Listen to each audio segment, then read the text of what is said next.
closed session of the Public Safety Committee. Ran a little late, but we are excited to get started. Just going to make sure all our councillors have had a chance to join.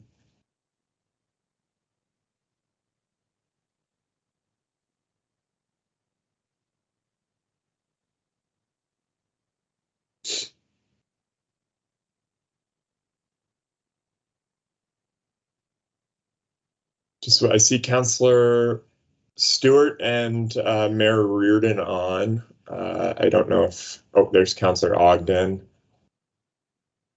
Is Councillor Sullivan? I wasn't sure. I thought I saw a name on the list here.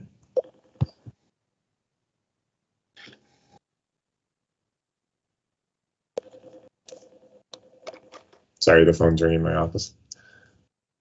I see. We'll have to wait and have Councillor Sullivan join when he can. I know he was running behind. So we might as well get started. Quite a heavy agenda today, but lots of good issues to discuss and lots of important items. I certainly want to thank the staff that have put this together. Certainly with alongside our lead staff member, Chief Kevin Clifford of our fire department, and nice to see the police force joining us as well, with a new, more formal presence here with Mr. Rocca joining us. So that's great. I think we can get started. I do have one addition to the agenda. I'll put it as 5.1. Director Tim O'Reilly is going to just offer a brief verbal update on our winter storm management, just to conclude the meeting, so we can get an understanding of where all this snow is going to go. Now that we have so much of it, 511 truckloads off the Central Peninsula. I couldn't believe it. All right, we'll get started. Ask for an approval of item 2.1, minutes from October 27th. Move approval. Moved by Mayor Reardon, seconded by Councillor Ogden. On the question, those in favor? And those opposed, unanimously passed. Thank you. Items 4.1, service review safety assessment. Item 4.1.1 is a service review safety assessment on our spring freshet Sandbag standard operation procedure. I'll pass it over to Chief Clifford. Good evening, Mr. Chairperson and members of the committee. At the inaugural meeting of the Public Safety Committee, the committee advanced the following recommendation to Common Council. It adopted the City of St. John's Safety Continuity Management Program, a program designed to subject all city services under a service review safety assessment process of Plan, Do, Check, Act. This service review safety assessments will be a standing component of the Public Safety Committee meetings. 4 service review safety assessments will be presented as part of today's public safety meeting. I believe the service review safety assessments have provided a platform for many of our organizational leaders across our whole suite of services to illustrate that safety is not limited to our fire and police services. And indeed, our holistic approach to safety is very good for our community. I am very pleased how this standing item has developed and believe we are a safer community as a result of the ongoing service review safety assessments. The first service review safety assessment today is being presented by Tom Mcgrath of Public Works and Transportation Services. Tom will take us through the assessment of the spring freshet sandbag standing upright procedure. Certainly a topic that is relevant in that all the snow that Tim is bringing to our neighborhood needs to go somewhere this spring. Tom, you're up. Thank you, Chief. Just give me a second. I'll share my screen.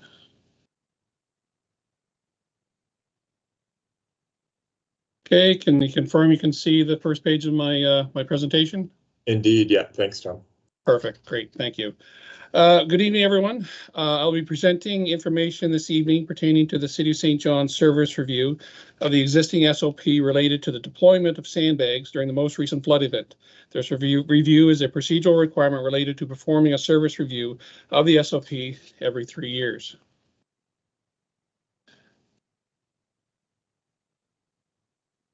Did that change screens? there we go. There we go. We're good. We're good now, Tom. Yeah. The presentation will include information regarding the content of the Sandbag SOP. I will quickly then speak about the nature of the review and then move into the results. And finally, I will briefly discuss some areas identified for potential improvement and then open up the floor for questions. The Sandbag SOP service review is an evaluation related to the Plan, Do, Check, Act process review criteria. The requirements for the review are in place to ensure the consistent application, deployment, usage, recovery of sandbags, and it meets the required standards and/or identifies areas that may need to be modified. The Spring Freshet Emergency Response Policy sets out clear guidelines in terms of projected flood levels, which, when triggered, cause this SOP to become active and relevant throughout the flood response. The Sandbag SOP was written to provide a clear process that would govern the deployment of sandbags to the public during such an event.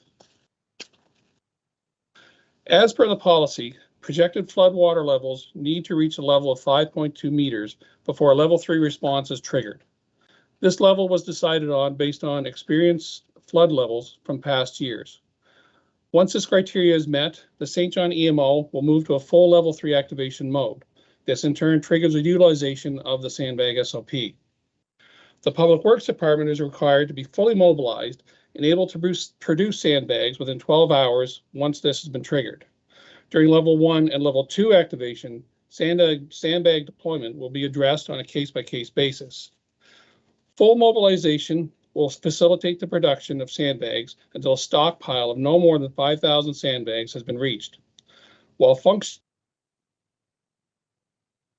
sandbags will be made available to the public at up to 3 separate designated locations. One at the city's salt storage facility on Bay Street, one at the KBM on Westfield Road, and one on McIntosh Street at the city's North Depot. Post-flood event, while in the recovery phase, the SOP also allows for flood debris removal and the collection of used sandbags via city resources.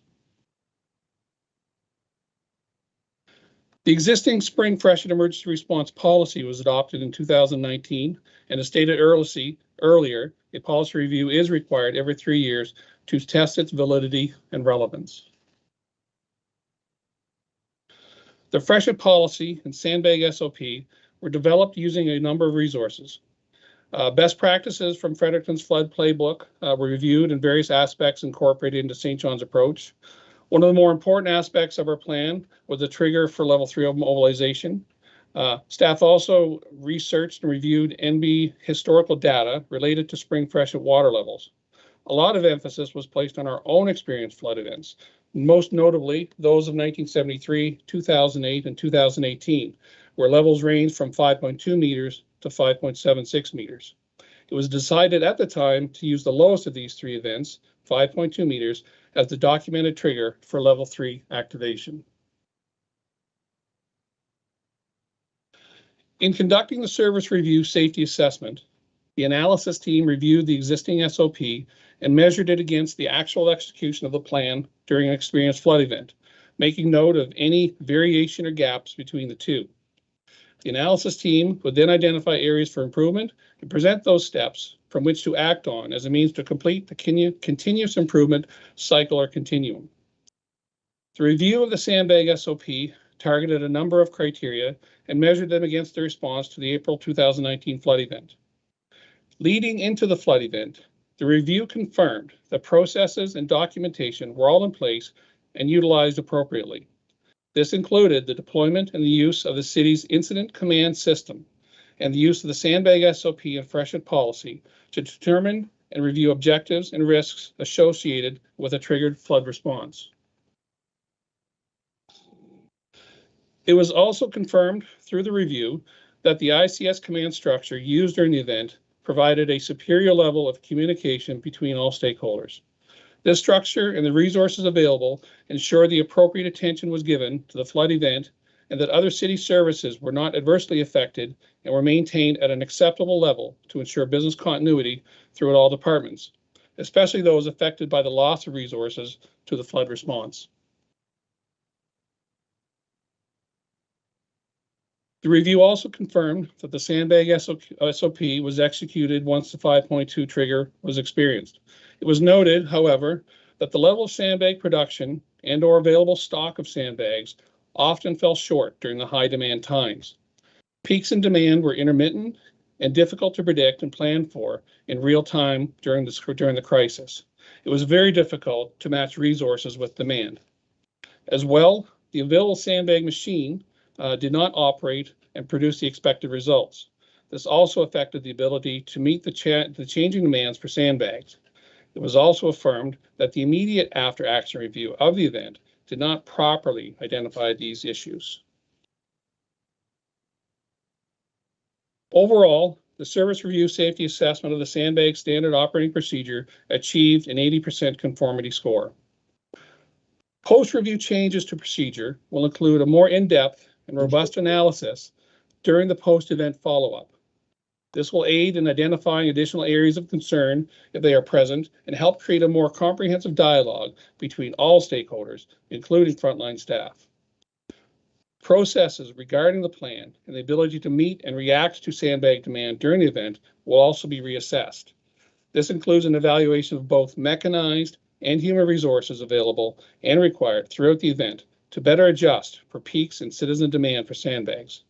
This may include the addition of more mechanized sandbag filling machines. The path forward, as stated earlier, will include changes that will assist in a more successful execution of the SOP and allow better real-time adjustments in production and deployment of sandbags to the public. In addition, the review discovered areas of concern not revealed during the after-action review. It was alluded to that at some points during the execution of the SOP, near-miss instances may have occurred in relation to the movement of equipment in and around members of the public. However, there were no reported instances at the time. However, further enhancements to on-site safety and supervision during the deployment of sandbags is highly recommended. That concludes my presentation, folks. If there are any questions, myself or Tim will do our very best to answer them. Thanks very much, Tom. Appreciate the presentation. Over to members of the committee. Any questions? Questions for Tom? I do have a quick one, Tom. One, is the sandbag machine working now? But my second question is around synergy with other departments throughout the city.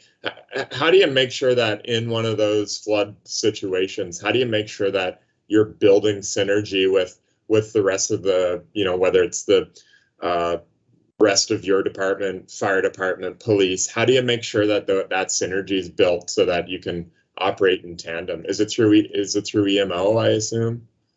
So, in answer your first question, there were some hiccups with the machine that we acquired. We did make some additional modifications to it later. We put some legs on it to raise it up and changed how we were operating it and how we're manning it.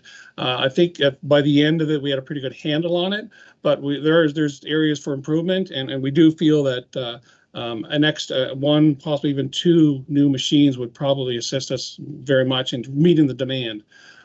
Second answer is I truly put a lot of faith and a lot of credit to the actual ICS command system that we incorporate throughout the EMO, because during that flood, I was boots on the ground as well as served some time up in the EMO center, and the synergy truly trickles down. The leadership from the EMO down to the boots on the ground people, and then those people liaising with the on-site supervisors and the workers themselves. It all connected, and I think right from the volunteers right up to the top, everyone felt that there was synergy there, and we're all working towards a common goal. So yeah. Excellent.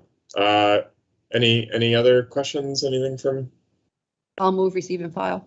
Thank you, Mayor Reardon. Seconded by Councillor Ogden. On the question, all in favor? Motion passed. Great. On to our next item. I will pass it over to the chief. Public Works and Transportation takes center stage once again through the delivery of our second service review safety assessment. At this time, I would like to ask one of the busiest folks in the city right now, Tim O'Reilly, to take us through the presentation on road safety. Thanks, Chief, and thanks, Chair. And I'm absolutely thrilled to be talking about something in addition to snow during this meeting. And I will share my screen for the presentation. I'm assuming we can see that okay?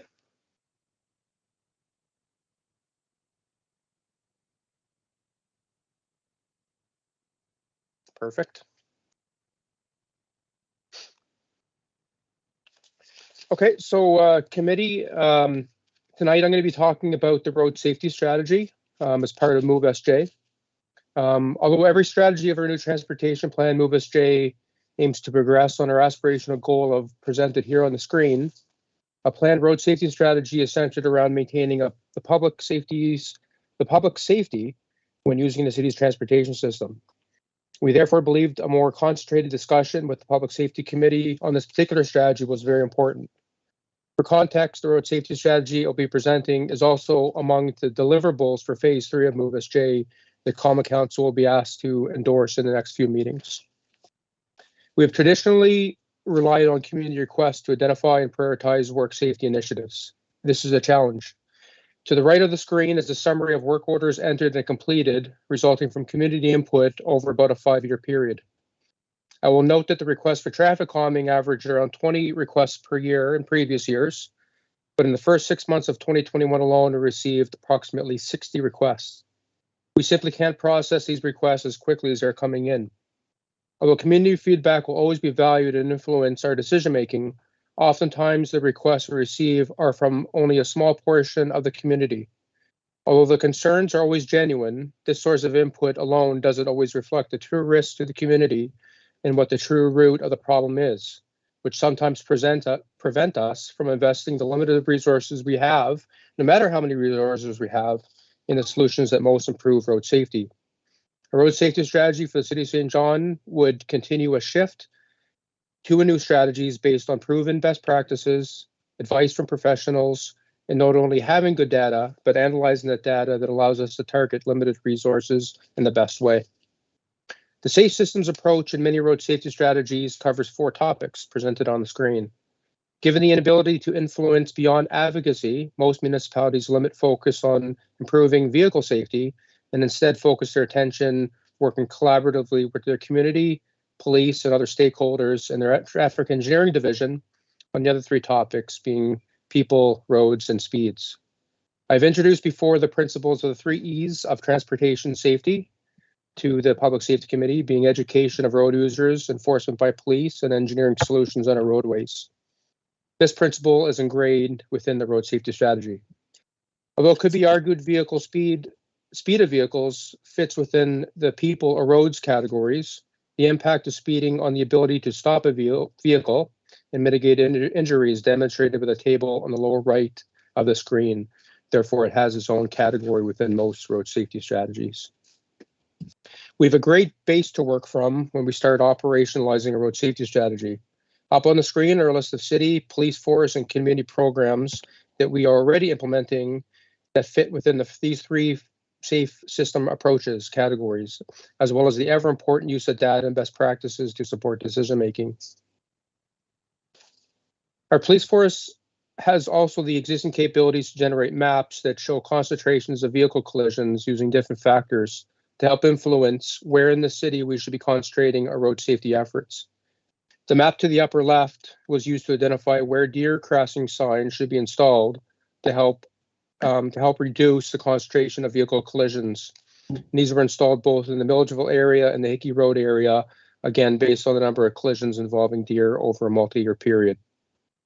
The map to the lower right shows just a portion of the results of a 6 months vehicle speed and analysis pilot project where we worked on with St. John Energy between 2020 and 2021. Working with the company that supplies our streetlights, we installed 10 vehicle speed and count monitoring devices at the top of streetlight poles. Although we have different technologies to collect speed data, these devices send data very quickly and wirelessly back to a central database. They are not visible, so they provide a better opportunity to capture uninfluenced speed behaviors of motorists. And because they are installed above ground, can collect data 12 months of the year, including during the winter. The pilot project was successful, and we intend to collect speed and volume data on an additional 20 locations. There's a lot of data from the St. John Police Force, what the St. John Police Force collects when traffic collisions occur. I've already started dialogue with the police force and the Provincial Department of Transportation on how we can work together to use more collision data that is available to us within the road safety strategy. On the screen are two images. To the left is a screenshot of a portion of the standard vehicle report in New Brunswick. Similar to how an organization conducts a workplace safety review, these collision reports are an opportunity to collect the contributing factors that led to a vehicle collision. To the right is a snapshot from a road safety plan from the city of Saskatoon that uses contributing factors collected for many collisions to identify trends. In their case, collisions at intersections, collisions involving young drivers, involving distracted drivers, excuse me, as well as rear-end collisions are among the greatest contributing factors. So you can see how this type of data, once analyzed, and in addition, the geographic data that we have available to us, can narrow down the best opportunities to invest in road safety improvements. Similar to how organizations place emphasis on employing customer safety, many road authorities, including municipalities, emphasize safety of their transportation system. Some adopt a vision shared nationally and internationally called Vision Zero, which has a principle that anyone killed or seriously injured in a motor vehicle accident is not an acceptable outcome. Up on the screen are municipalities that have adopted this Vision Zero strategy. As you can see, both large and small municipalities have adopted this vision.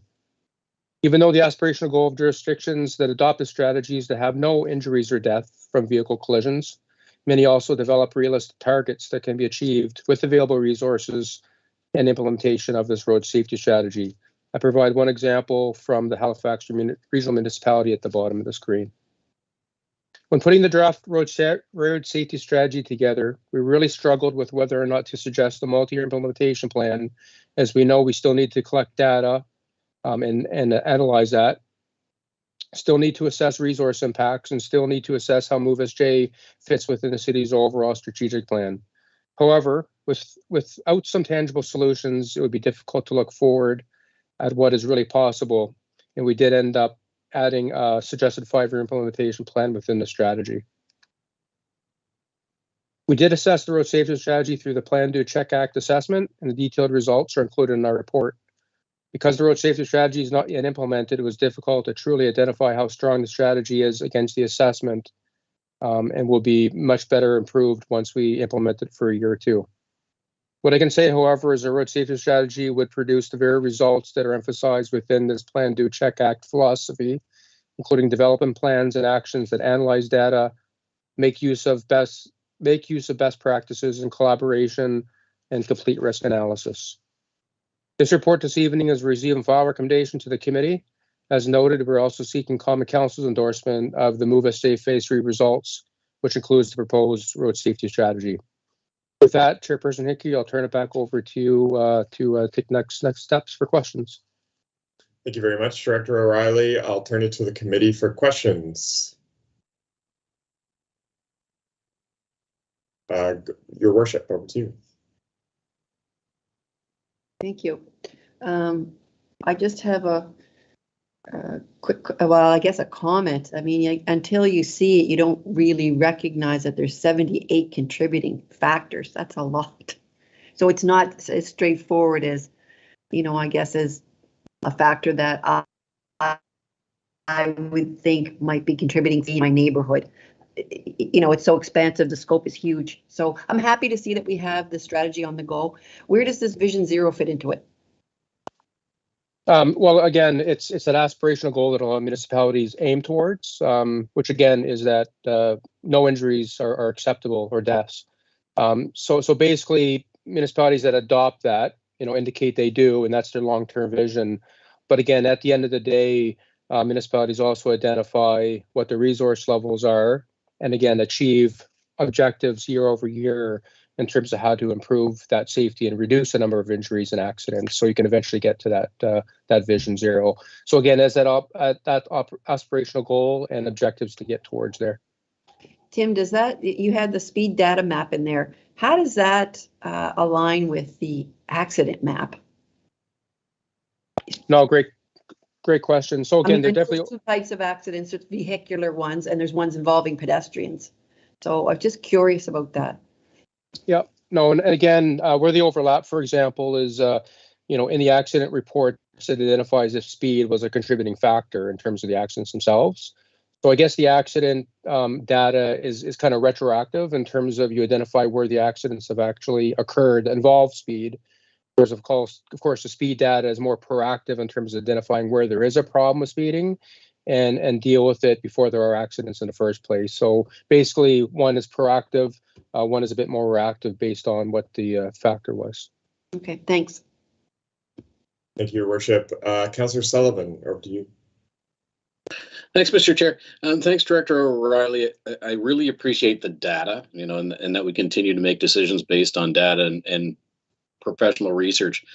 Could you comment, looking at the challenges addressing road safety and the number of requests we have been getting for traffic calming measures, there seems to be quite a narrative, at least in the social media sphere, that, we've received X number of requests for traffic calming, but we're only responding to a very, very small number.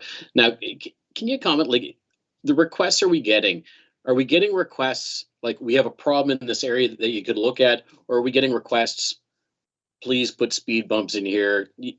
Can you talk about that a little bit? And just because I kind of wonder, when people are making requests, it's certainly an indication there's a concern in a neighborhood, but does that concern necessarily rise with data and other stuff too? Well, we really need to respond to that. Yeah, no, it's a great question. And oftentimes when I'm talking to a citizen, there's sometimes a tendency to jump to what the solution might be, right? So let's put speed humps in because the problem is speeding. Well, again, until you collect that data and figure out what the exact problems are, so go back to the root of it, you don't know whether there should be a solution and what that solution should be. So as part of our traffic calming policy, every time we have a request come forward to us, we do that data collection right at the upfront.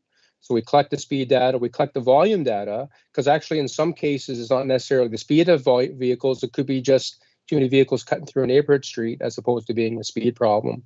So yes, we take the request from the public, but we start with data analysis to figure out if there is a true problem with speeding. It has to meet a certain warrant in terms of the amount of speeding, and then whether it is actually a speeding problem or a volume problem or something completely different. And that's what identifies what the solution should be, if a solution should be put in place. Yeah, no, I'm glad we do that. I think something, we don't have a dashboard yet that shows, we've identified a problem on Kpis Drive through requests, and we are gathering data. Do we have a dashboard that kind of shows when we do that? Not a dashboard per se in terms of being visual. Again, we have our work order system. We're transitioning over to our CRM system that basically identifies where the requests are, and then we build on that in terms of completing the work based on those work orders. So we have the data. It'll just be a matter of putting that into a form, maybe geographically or something that represents where the requests are coming from and what we're working on at a particular time. So we have the data, just a matter of analyzing it. Cool, because I think, what you've shown, the data in the presentation on deer hits and speeding, and if we can overlay, the requests from areas that have concerns, and it would be good and probably help more if we could work, once we get to the CRM system, the communication strategy after that, so that citizens will be able to look and go, oh, there's been a concern in my neighborhood and it's been analyzed and X, Y, Z. Anyway, thanks very much, Tim. Just some thoughts as we go forward. Thank you, Councillor Sullivan. I see the Chief has his hand up. Very briefly, Councillor, I appreciate your question on data, and later on this evening there'll be a report on the evolution and our work on a data dashboard.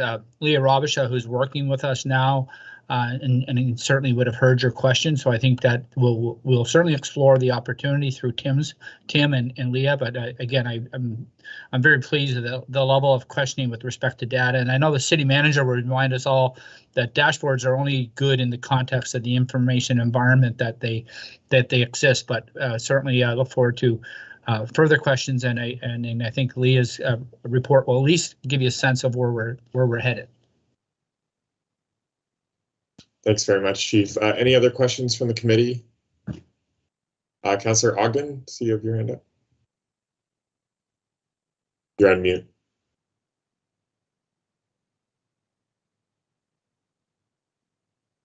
Do you work directly with planners when we're, when we talk about safety and traffic? I think about that exit off the thruway. That I sometimes wonder if it even should be there, because we have the other exits down that are not, like Seeley Street and those exits, which are there moving into the city. But do you work directly with community planning in the sense that how can we build better communities that are safer, not just from drugs and violence, those type of things, but in truck traffic, in the number of vehicles and some of those things? Because some communities bear, because of our, the province benefits greatly from St. John being an industrial city, and there are repercussions for that that we have to put up with.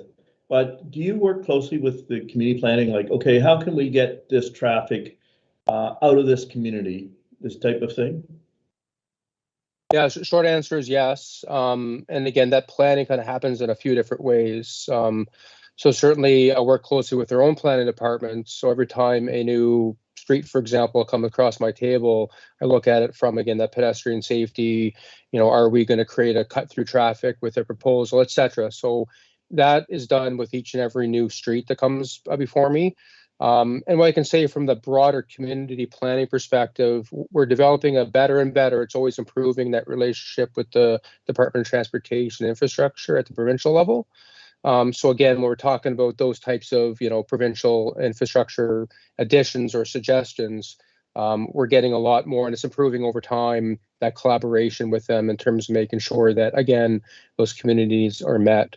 Again, there's a lot of stuff in the rest of the Move SJ, even the previous phases around some policy around managing truck traffic, again, allowing that trucks to proceed, but also trying to balance it with, again, impacts on community. So I guess the short answer is yes. We work closely with a whole bunch of different stakeholders in terms of planning and trying to make our community safer for everybody.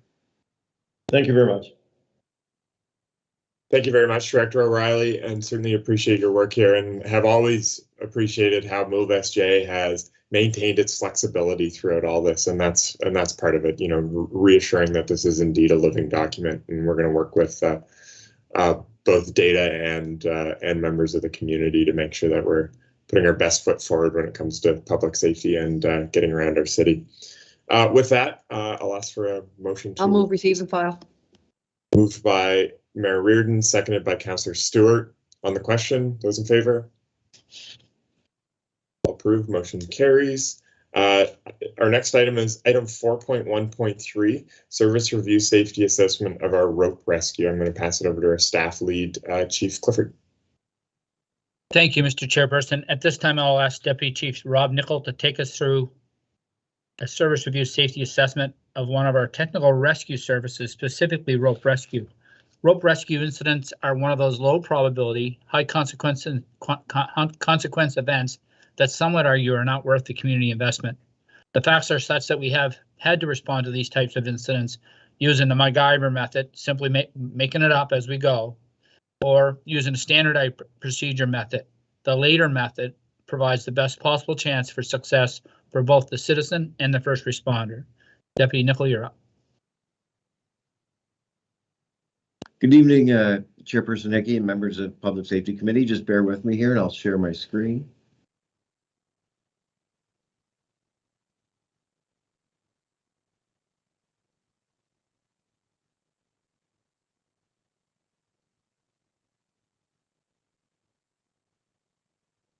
Just confirm there that everybody is able to see the screen. You're good, Deputy. Great, thank you. So good evening, Chairperson Hickey and members of Public Safety Committee. My name is Rob Nickel, and I'm one of the Deputy Fire Chiefs here in St. John. The presentation will provide the committee a brief overview of the Service Review Safety Assessment on rope rescue. We'll cover what is technical rescue, provide background on the rope rescue program, walk through the Plan, Do, Check, Act observations, summarize the assessment findings, and provide recommendations for improvement. So what is technical rescue? The Technical Rescue Service carries out emergency rescue to those individuals who are trapped by their physical environment, water, ice, motor vehicle accidents. Sorry, I just lost my screen. Motor vehicle accidents, structural collapse, confined space, or high angle. The industrial base, geography, and size of St. John increases the demand for the Technical Rescue Service to respond to rescues that are highly technical in nature. Firefighters are cross-trained to meet these technical rescue needs. Although emergencies that require a technical rescue team seldom occur, these are incidents that pose a highly technical response to ensure a safe intervention for both the victims and firefighters. The rope rescue component of the Technical Rescue Service will be the focus of this report. In conducting the analysis, the team reviewed the existing planning documents against actual execution of the plan, making note of any variation or gaps between the two. The analysis team identified processes for improvements to address the gaps and presented those steps from which to act on as a means to complete the continuous improvement cycle or continuum. The ACT phase incorporates the management review component of the continual improvement process as identified in CSA 1600. In reviewing the ACT component of the continuous improvement process, the Public Safety Committee is provided situational awareness on the evolving safety status of the rope rescue component of the Technical Rescue Service.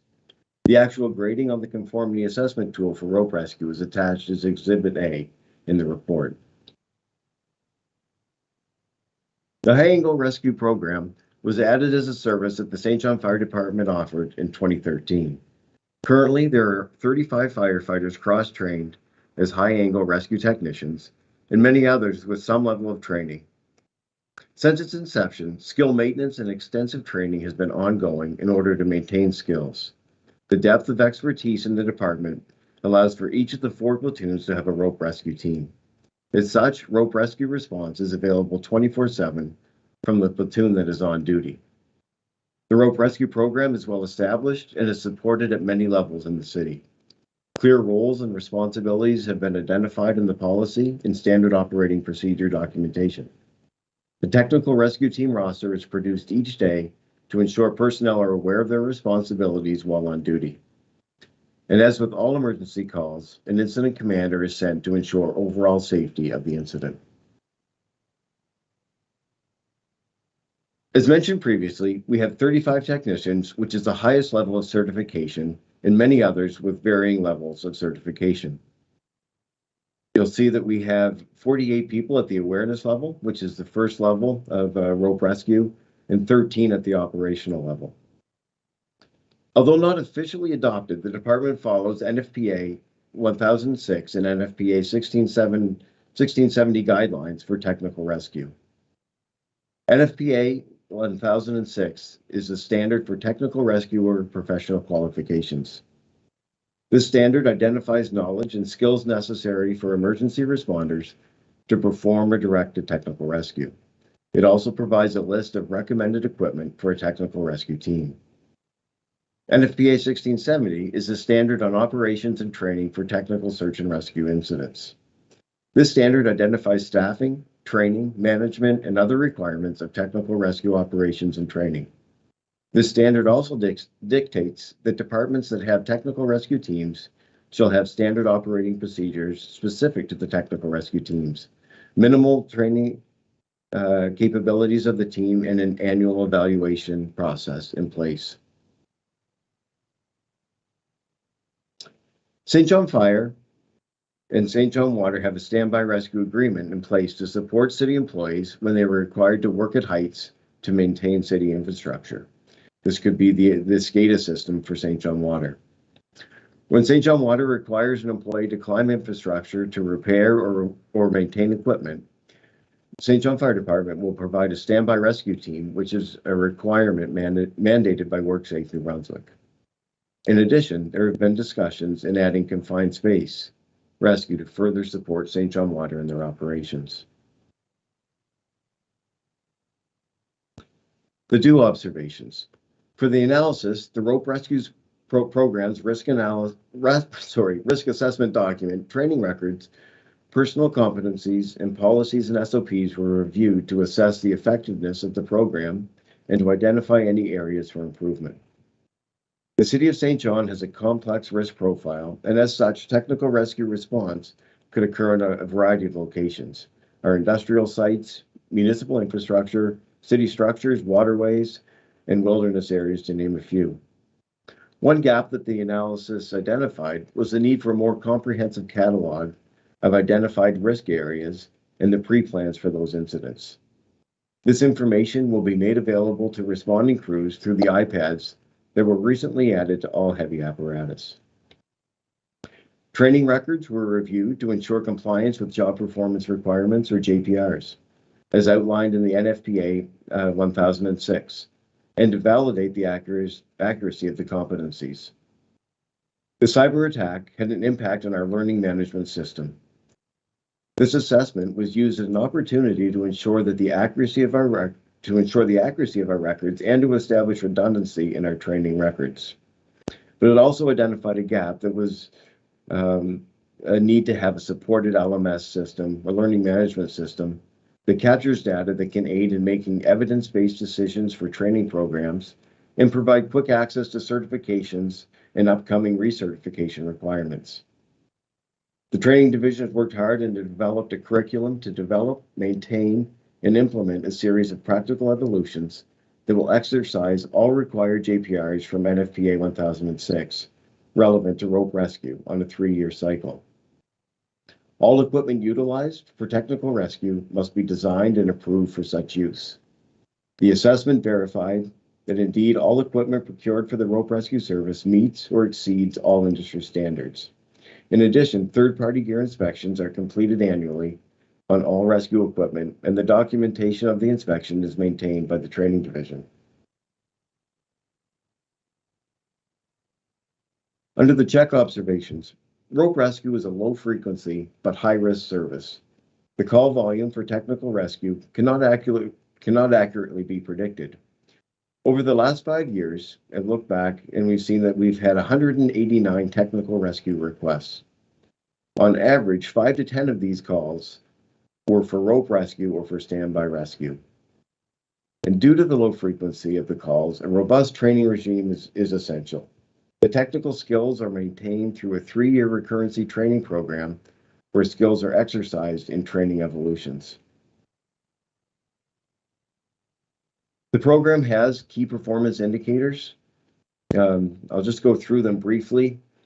One of the main ones is our after-action review. And this is performed after each technical rope rescue call and also to assess responses and identify areas for improvement. Training is provided and documented for any area of improvement identified in these after-action reviews.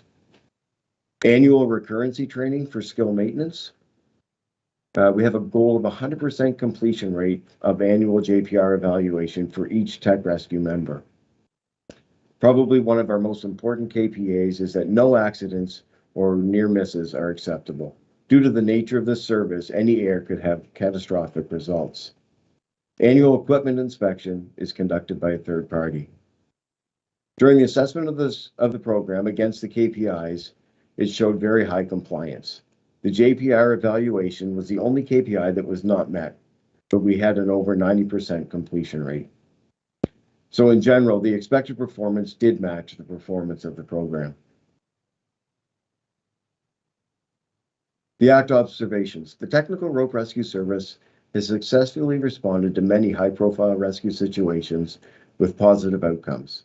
This assessment has highlighted the strengths of the program and identified a few gaps that will be addressed to improve the service.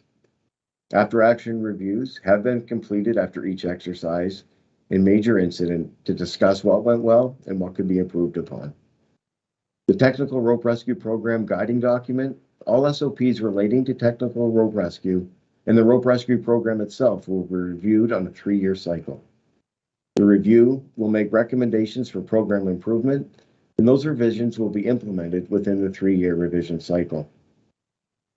The program will continue to be measured against NFPA 1006 and 1670 and will adapt to the revised standard to ensure the program and equipment are following industry best practices. The first revisions shall take place in 2025 and shall occur every 3 years after that. An LMS, or Learning Management System, for all St. John Fire Department training would be a significant advancement and would assist in record keeping for the rope rescue program, as well as all other fire service training programs. Overall, the rope rescue response service achieved a safety assessment value of 83% in the conformity assessment tool. I should note that the expansion of services is also being explored. One mentioned earlier in the presentation is that of confined space rescue, and the second would be to explore regional response teams similar to our current hazmat agreement with the Office of the Fire Marshal. And in summary, the safety assessment tool has highlighted the strengths of the rope rescue program, identified gaps, and revealed areas that may be explored for expanding the service. With a score of 83% in the assessment tool, it confirms that the program is successful, well managed, and supported. We do have some room for improvement. It was recommended that the St. John Fire Department purchase a supported learning management system solution to aid in the delivery and tracking of all training programs the department offers. And with that, I conclude my presentation and open it up to any questions. Thank you very much, Deputy Nicol. I'll turn it over to any members of the committee that may have a question. Councillor Stewart, to you. Thank you, Chairperson, and thank you, Deputy. You know, I would say that the majority of our residents really have no idea that we have this type of capability, and for the most part, they hope they never need to experience it. But after I watch a presentation like that and do all the reading that I've done on this presentation, I gotta tell you, it just makes me feel safer knowing that if something were to happen, that we have the right people, the right training behind us. Just very impressive. Thank you. Well, thank you, Councillor. We appreciate that, and it certainly is a big investment in time and skills. Thank you. Thank you very much, Councillor Stewart. Councillor Sullivan. Thanks, Mr. Chair, and thanks, Deputy. And I don't know if my question's more to you or the chief, but certainly having special skills like this in a city that has kind of the profile that we have is incredibly important. I mean, what would we do if one of our citizens, with the number of parks and hills, and I mean, we have a water unit and all those, like just the geography and topography of our city, we are responsible to help when our citizens run into trouble. And so I'm so pleased that we have these skills and that we stay on top of it and have that training. I guess my question, when you show the data that of how often, this particular skill set has been called upon, I'm curious, and maybe this is crossing over with my finance chair hat, how often is the St. John Fire Service special skills called upon to support municipalities outside the region? I keep thinking back to the high profile case where our high ropes folks went and helped people off a minister's face there. Maybe it was about 5 years ago. And how much, that the region leans on our expertise in the city. So it's a lot of babble, I guess, to get to the question of what kind of agreements do we have in place with those municipalities? Or do we just show up when called upon if they need to access and need support from the special skills that our have? Excellent question, Councillor. And I guess that's one of the areas that was identified to explore, was to look at an agreement similar to the hazmat agreement that's in place, where we, as a hazmat team, could respond anywhere in the province when that need is required. And I guess that's, to look to something similar to that structure for the rope rescue program, because it's so specialized and you require so much specialized gear. And I guess the low frequency of it is you're right. There's not a lot of people in the province or even in our neighboring communities that would have the capacity or the specialty that we have. So I think that's a great opportunity to look to see if that's something where when we do respond, is there a way to be reimbursed for that response, maybe mutual training, those type of things. I see the chief has come on as well. He might have something further to offer. Thanks, Deputy. Yeah, no, and Deputy Nicholas answered the question. I just want to offer, it's been a difficult conversation, again, so with all of our neighbors and the province as a whole, to find some type of alignment. Now, hopefully this shared services discussions would seem to be, there seems to be a better tone. The idea of a public safety committee at a regional level might allow us. And so, Councillor, I certainly, and council and members of the committee, our focus has been to prepare our firefighters for calls that will happen in St. John, and we have had to deploy a rope rescue competence in St. John. Now there are probably anywhere 5 to 6 times. Our first deployment after Deputy Carr is the originator, the guy that got this all going back in, I think it was 2012 or 2014. Our first call was the Black River Wharf. We're out towards Gardeners Creek, and we had to actually take a ladder truck.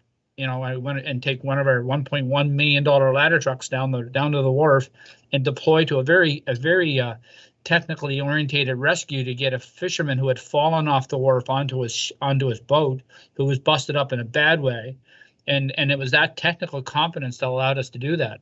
I can tell you, my genesis, I go back to the mid 80s when we went over a cliff with a rope in our hand to assist a lady had fallen off the cliff about, 70 feet, and she was busted up real bad. And when we showed up and seen police and RCMP and ambulance were there, they don't have rope. We had rope because we use it in the fire business. We had no training. And we went over that cliff with a rope around our wrist, and the whole time we're doing it, we're going, this isn't right. So our motivation was driven by these things do happen from time to time, and we need to kind of be able to serve our community and be able to do it safely. Councillor, I'm hoping that the Public Safety Committee, I'm hoping that the conversation around shared services will get us there. We did send an invoice one time. I think it was Minister's Face. We sent an invoice to the local service district. Got a tremendous amount of kickback. Around sending an invoice for services that we didn't bill them from anything else other than our hours. It had nothing to do with the investment that this community put into it. And so I'm hoping that the conversations with respect to the Public Safety Committee, shared services, and maybe where this government is going around us being aligned as regions, so it will get us into a better place. I really appreciate that, Chief and Deputy. I don't think we do this special training. I think we respond just the way you described it. It is a need in our community, so we have it. But I really hope the conversation around shared services, when you talk about pushback, about just billing for hours, just for the time to go to that rescue, how much money is the city, and this is rhetorical, but how much money is the city of St. John spending in that standby expertise that other people in our region may know? Well, you know what, if we run into this kind of trouble, we know that our partners in the city of St. John have the expertise, and because this is what neighbors do, if we call for help, I know we're not going to say we don't have an agreement with you, we're not going to respond. But I guess I want to put it out there, and you're right, Chief, about shared services and the more talk about how we work together as a region and how things are being coordinated. And maybe this is a bit of a shout out to anybody at the provincial government who's watching us tonight. But it is a fact that the city of St. John bears extra financial burden because of the training and expertise and equipment. You mentioned a $1.1 million piece of machinery that we are supplying out there because we have it to service ourselves. I know we are working on it. I know you're working on it, Chief.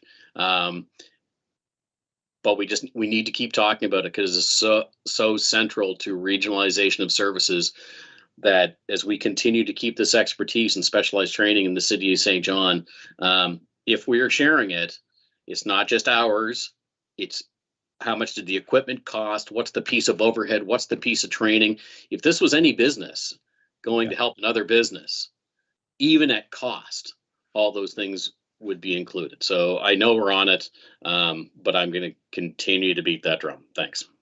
Councillor, I do want to, and thank you so much, and through the chairperson. Councillor, I appreciate, and Councillor, you folks have to keep asking, because otherwise I'm just a whining chief. So our elected officials have to keep asking, have to keep demanding that we ask, because it's real. And again, we don't mind helping, but I think people shouldn't mind contributing. There's two sides of this equation. I mean, we responded to Grand Bay to help put out a fire there. I mean, physically get into the operations side of firefighting. I think we have to, Council, you folks have to keep asking us and keep forcing us to be diligent around the overall responsibility. So I appreciate it. Well, we'll both keep on it, Chief, because I think you were the first one to teach me many, many years ago that in a car accident, the tow truck gets paid, the ambulance gets paid, the repair companies get paid, public safety shows up, and we weren't getting paid. So I know you've been on it a long time, so we got your back. Thanks. Thank you very much, Councillor Sullivan, and thanks to the Chief for the answer as well. Certainly the opportunity that exists with a regional public safety committee is significant. And I hope this point further clarifies for folks living in surrounding areas that that your protective services depend on technical training from our St. John Protective Service, and that's a really important recognition. And the challenge becomes when you're charging. These aren't services that we can pull away. I would argue that we have a moral obligation to when we need to respond, we will respond. But beyond that, it would certainly be nice to be compensated and be recognized for that. And I think that opportunity exists at a regional level. But beyond that, the opportunity at a regional level allows for better service for the entire community. I think that's what it's got to be taken home. Over to Councillor Stewart. Thank you, Chairperson, Chief and Deputy.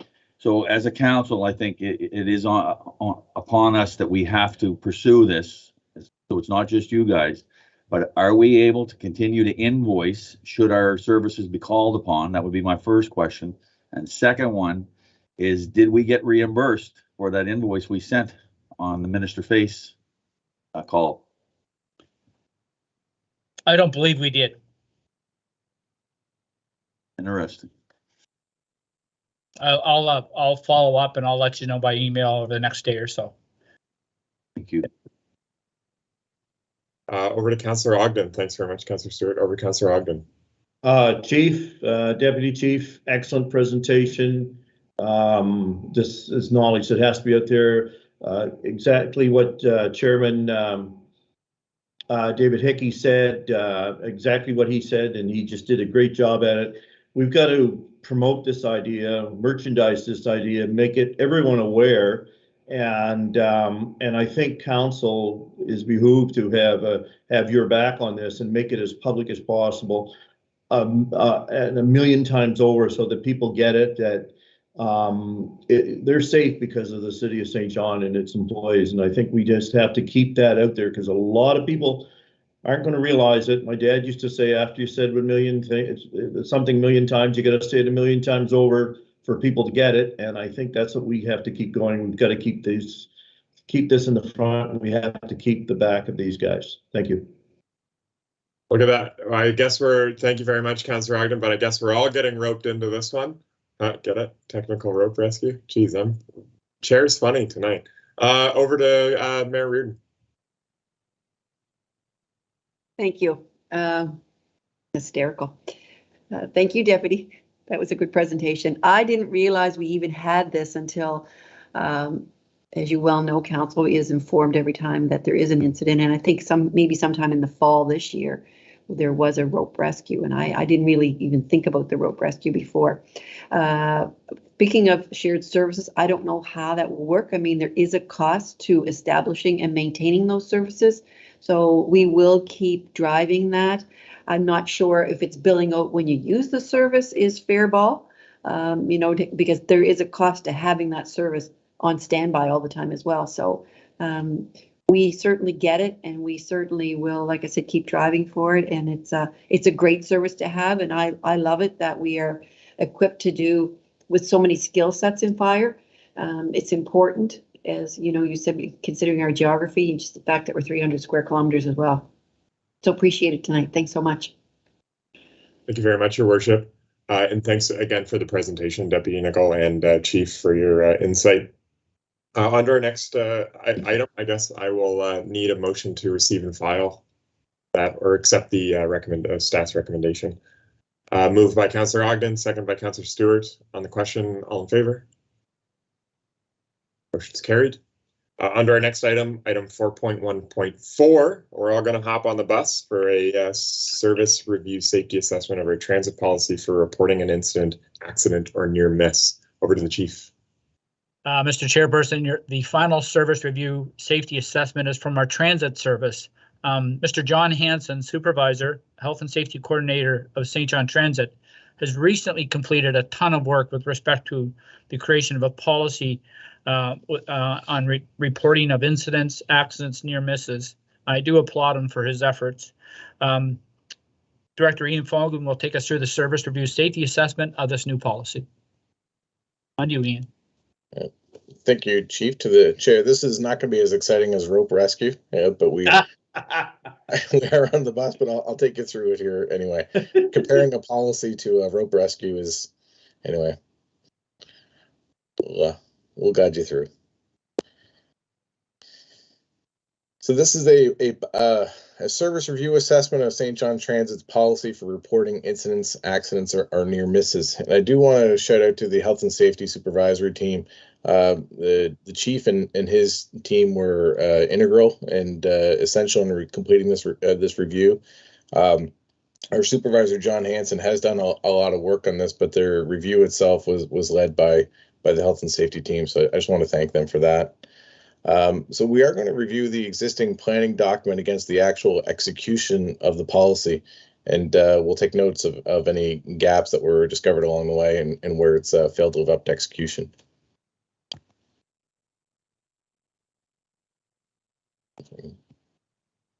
Try to get the screen to move. There we go. So this is a policy documentation review. It is new in 2017, and it was completed at great effort. And part of those efforts, including individual operating procedures at every level. So there's an individual document for an operator, a supervisor, or management on what to do in each one of these types of incidents. Again, the importance of it being captured in print is important, that it was put in everybody's hands, it was reviewed. So it is an important step.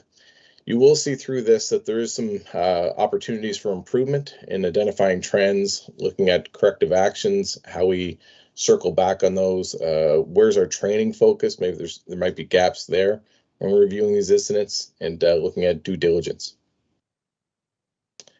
The policy itself identifies who's responsible for making reports, either when incidents occur, when accidents occur, or a near miss. And each one of these is defined within the policy. What is an incident, what is an accident, and what is a near miss? And it breaks it down by whether it's in the shop or in the roadway where the buses travel.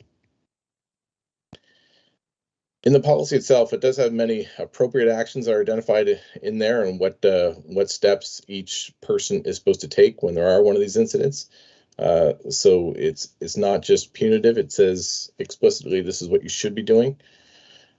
It is an evolution, and I appreciate the chief commenting on this. It is an evolution for St. John Transit. They have gone a long way in their policy development. It is a clear, methodical approach to these reviews. It does identify there's should be an after action review as an important step, and does give rise to further evolution of the safety process. When looking at the continuous improvement loop, we recognize that there could be a performance review system in place where we can continue to improve the performance of all those who deliver the services. And it also identifies the need for a methodical approach to training, skills review, and growth, which I'll talk about a little bit more at the end. The next couple of slides are really the summary of what the results were. And I won't take you through each one of these. You can read them in your kit, but they were assessed to either be partially conformity or full conformity. There weren't any misses in the statuses, but there were certainly areas for improvement under partial conformity. So the overall measurement of the safety review was 75%, which does mean it's in line. I think the chief has some specific words used in that it is conforming, I guess, with where are on target with where we want to be, but it does leave room for improvement. In summary, the assessment has highlighted the positive evolution within the continuous improvement domain. They have gone and from 2017, prior to 2017 to where the policy is now. I can say that each incident is reviewed. The supervisors do sit down with the drivers. They look at who has, there's a process for accountability and ownership for each of the actions. There can be an additional focus to be applied on the after action review. Once that initial incident has occurred, there's not, this is one of the gaps for improvement. There's not great follow-up after that initial accident has occurred. The action is immediate and is taken at the time of the incident. There is a stop and report portion of the policy, but that follow-up in performance reviews is really what's lacking. And in discussion with the chief, we had a discussion around what could be a recommendation from this process. We do know that the city going down a performance review or a performance improvement cycle, that there will be opportunities for improvement there. There also is opportunities, I think, in the whole ABC review. Many of the functions that transit performs have been done by a very small management team, and I think what with the management services agreement in place, as led by our city manager John Conlon, what this does is it creates more bandwidth, I think, for transit management to really implement some of these improvements that need to be done here. Previously, your transit management would have been doing all the back house functions that are currently being done within the city, whether that's HR or collective bargaining and finance and accounts payable and inventory. All that stuff would have been done by a very small management team. Now, with the city helping out on those ends, I think it does create more bandwidth for your transit management to be able to take a more methodical approach to the after action review process. I also think it highlights an opportunity at looking at cross-functional training. I know having fleet under my responsibility as well, we do see a number of accidents. We see equipment failure from lack of training or lack of follow-up. Maybe there was correct training applied in the first instance, but that reoccurring training, that reoccurring practice hasn't occurred. So there may be an opportunity here to look at a better methodical approach to how overall throughout the entire city, how do we get that skill acquisition? How do we maintain it? How's it reinforced? And then how's the follow-up on employee training? What should the frequency of that be? And rather than just after an incident occurs, trying to make that process a little more proactive. And with that, if there are any questions, I think I can answer relating to this policy. Thank you very much, Ian. Great presentation. Any members from the committee have questions? Doesn't look to be the case. I do have one quick one for you, Ian. As these individual reports come in, I understand the recommendation does involve this too, but as those individual reports come in, how do you manage the holistic look at those incidents, like to identify if there are consistent incidences in certain spaces or things like that. How do you manage that as a whole to know if you need to make adjustments in there? Sure, that's a great question. I know, and I think the safety program will probably very much align with this, but I know from a risk management standpoint, when we adopted that program, we talked about whether or not there should be an established risk management committee. And I don't know, with the evolution, the way the city has gone with a public safety committee, that may be a format to do that now. But I've had discussions with both our safety officer, Mr. Kearney, I think, who's on the call, and as well with the chief, that maybe there's an opportunity here citywide to look at those common incidents, put them all together. And we do currently have now in place a common incident reporting format. Previous to this, incidents were reported 3 different ways and in different ways in different departments. Now it's all electronic and captured in the same place and in the same database. So it is much more manageable. We can manage that data. We can data mine, which wasn't a capability we had a few years ago. So we have evolved. I think there's another step that we can take, but we're on the way. Excellent. Thanks very much, Ian. Certainly speaks to the opportunity that this committee has as we get our feet under us and build that foundation as to how things are going to work and what our mandate is. It's going to be a pretty cool committee. I mean, we are right now, but we're going to get really cool. Watch out, finance, coming for you. Move, receive, and file. Move, receive, and file by the mayor, seconded by Councillor Ogden. On the question, those in favor? Motion carries. On to item 4.2, our standing committee reports, with 4.2.1, use of force presentation. Over to you, Chief.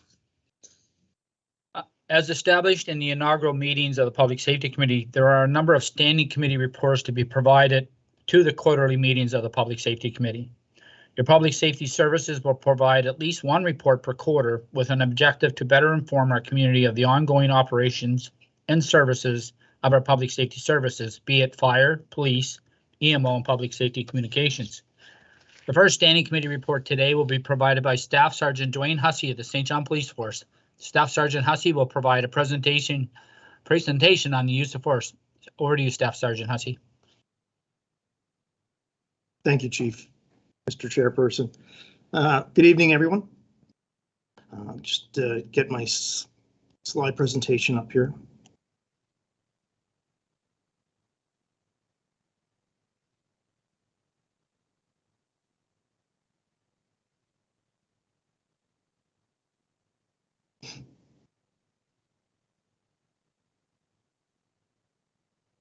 There, hopefully that's visible for everybody. So as the chief said, I'll be presenting tonight on use of force. So one of the biggest issues affecting public perception of police across North America right now is the issue of use of force. Of course, due to some of the high profile incidents that have occurred down the United States, which tend to, whatever happens down there tends to overflow and come up across the border into Canada. So I want to provide some understanding of what's involved in an officer's decision to use force, what guides that decision on not only the type of force to be used, but how much force is used. So again, I guess we'll start with legal authority. Society recognizes that in order to enforce the law, police officers will sometimes be required to use force, and the force also is mandated to be justified, and the amount of force must be reasonable. Society also recognizes that with that responsibility to enforce the law, it's important that officers have to be given some level of protection. Okay, so they've also recognized that with that, they've criminalized some actions resisting police, assaulting a police officer, which comes inherent in the job when you're enforcing laws.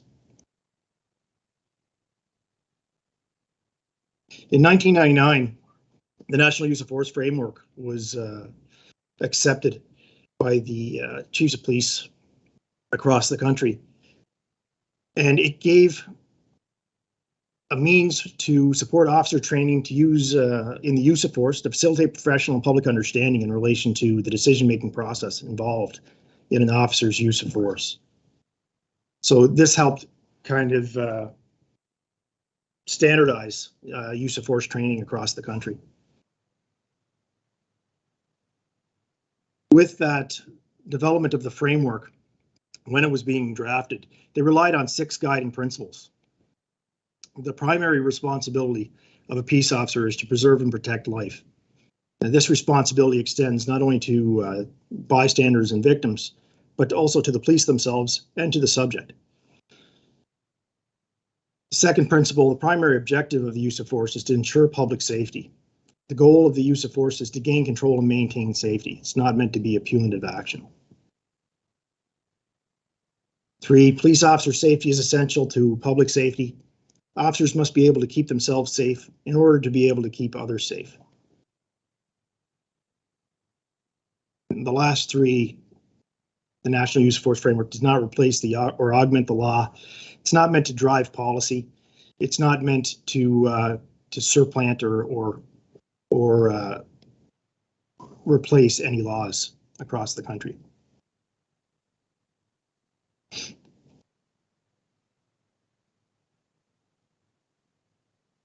So the National Use of Force Framework has a visual model that we use to assist officers in explaining and justifying their actions. It's used to help it also to train officers on use of force issues. So the model uses a circle to represent the fact that these situations are a continuum, they're dynamic, and they can flow in different directions, escalating and de-escalating as an event plays out. You'll notice on the model, there's a blue ring that goes all the way around the model, and that's perception. So that's a very important starting point for us. So with perception, the decision to use force rests solely on an officer applying force. That decision, therefore, must be based on the officer's perception of the situation at the time of the decision. There are many factors that are going to influence that perception. Personal experience, training, fatigue, vision, hearing, all of that can have a major impact on the decisions being made by the officer.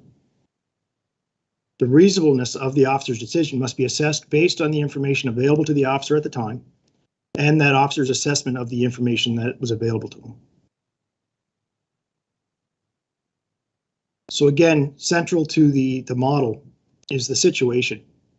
The situation, again, has a major impact on the decision-making process and is influenced by a multitude of factors. The type of call for service, the people involved, and again, going in depth on that, their level of excitement or agitation. Are they known to police? The number of people involved on scene. Next, the environment can play a major impact on the situation. Is it a secure or hazardous environment? Again, are we operating on the side of a very busy road, or are we in a more secure environment? Calm or chaotic? Again, very different, and can have a very drastic influence on an officer's decisions. Visibility, noise, etc. And these are not limiting. There are many other factors. Next, time frame. So we talk about time distance ratio. So what that basically means is how much time do I have to deal with the threat involved? Okay, is it something that it's right around the corner, I have to deal with it right now? Or is this going to be a planned event that I'm dealing with 3 days from now, a week from now? Those put different perspectives on the situation. Is the event a protracted event? Is it something that's taking place over several days? Again, that is going to have an influence on the situation. And there are other pressures. One example would be call volume. Okay, when our officers are out there and they're being faced with multiple calls for service, it can put additional pressures on them when they're trying to make decisions.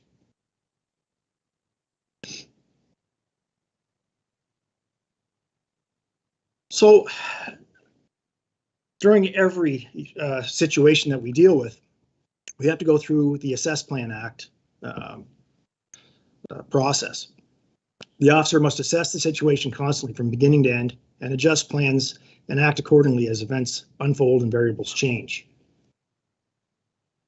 A good understanding of our police powers and our justifications and the limitations that go with those help officers choose appropriate force options for the situation they're facing. And the better the understanding of all those factors, the faster that process is going to be, the faster they're going to be able to go through the decision-making process.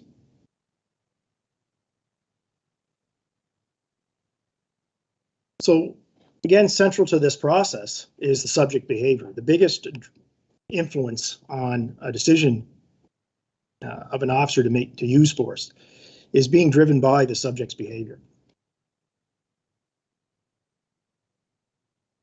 It's also important to realize that the subject's behavior can change at any point in this process, either escalating or de-escalating as the situation goes or plays out.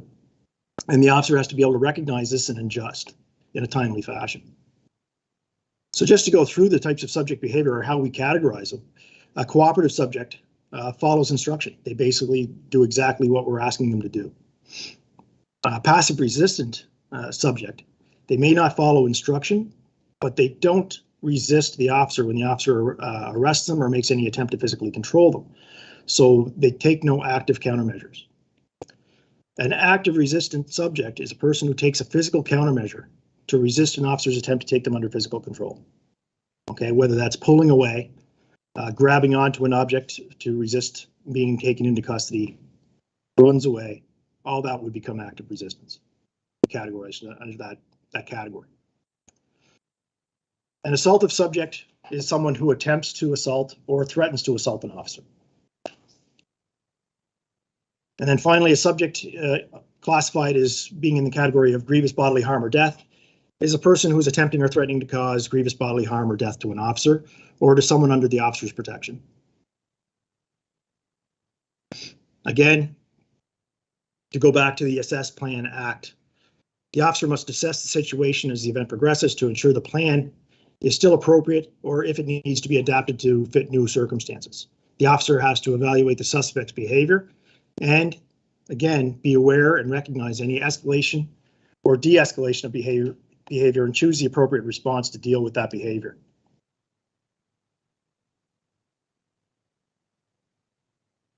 The officer's response is going to be driven by the subject's behavior and the situation that the officer is facing. So some of the response options are the officer's presence.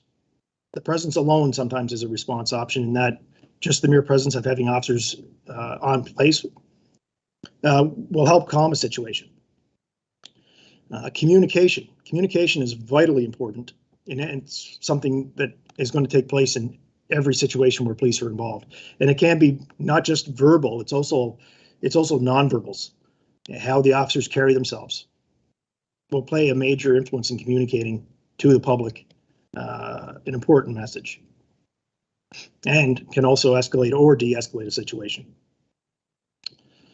Physical control, soft and hard. These can best be thought of as techniques with a lower or higher probability of injury to the subject. So soft techniques would be techniques that have a lower probability of causing injury, while hard techniques would be empty hand or physical control techniques that have a higher risk of causing injury. So in the spectrum there, we could have anything. Handcuffing is something that we do every day. It's considered a soft technique, low probability of causing injury. Okay, compliant handcuffing. On the upper end, the high risk would be something like a vascular neck restraint. There's a higher risk of injury, and that would be on the high end of a hard physical control, or a punch, or a kick for that matter.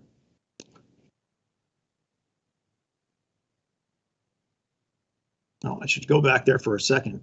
Intermediate weapons, sorry. Intermediate weapons are force tools that are less than lethal and can range in probability of risk. So again, on the scale, we have OC spray, which is a lower probability of causing serious injury. And on the upper end, with our tactical teams, we use what's called an Arwin, which is a launching device that can launch baton rounds, which would have a higher risk of injury.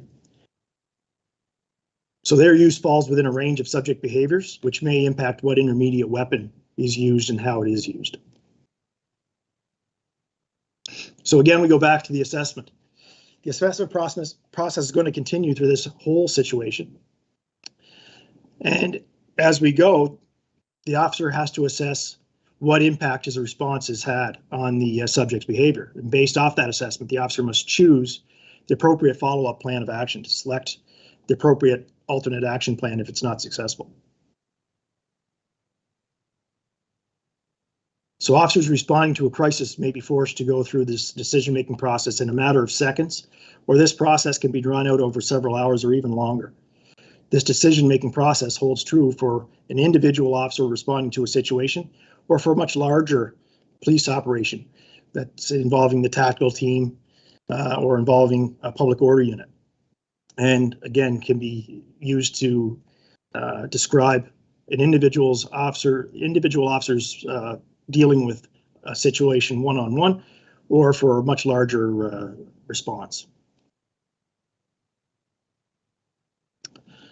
So use of force is an unfortunate reality of policing. In every use of force related decision, officers attempt to choose the force option that is justified, effective, and appropriate for the situation that they're dealing with. And that's the conclusion of my presentation. I'm available for questions. Thank you very much, Staff Sergeant Hussey. Excellent presentation, and certainly appreciate it and appreciate the insight. Over to members of the committee for questions. Your worship, to you. Thank you. I was just trying to find my hand symbol. Thanks so much for the presentation. One thing I'm curious about is how do you train for that? I mean, we've all got that natural fight or flight, which is innate, and we don't often control it when we're faced with, you know, a violent or whatever. I don't know. Your kid's about to be run over by a car. You run out into the street. You know, those sorts of things. So, I guess I'm just curious how much training would be involved to try to, I guess, go through all those steps in your head, you know, and before you react. So, excellent question, Your Honor. Our initial training at the police academy prepares us for these types of situations, but obviously, with any type of training, it fades over time. So, we conduct yearly training to keep our officers in a position where they're comfortable in dealing with these situations, and the training takes many different forms. There's provincially mandated training, so the province mandates that we train on certain tools. So they mandate that we have to train on firearms every year and requalify on our firearms. So we keep the skills related to firearms fresh. We are also mandated to train on the National Use of Force Framework to be able to understand our justifications and our limitations on use of force. Other tools that we use are mandated that we do a yearly recertification on, or such as taser. So we do a yearly recert on our tasers. Our force also takes it upon itself to provide use of force training. We do block training on a yearly basis. And as a use of force instructor or former use of force instructor, we do a lot of situations, scenario training to try to put officers and give them basically a Rolodex in their heads of having been in similar type of situations, so that when they go out in the street and they face a situation, they already have kind of a response plan in their head. I've been here before, and that helps them deal with these situations. Thank you.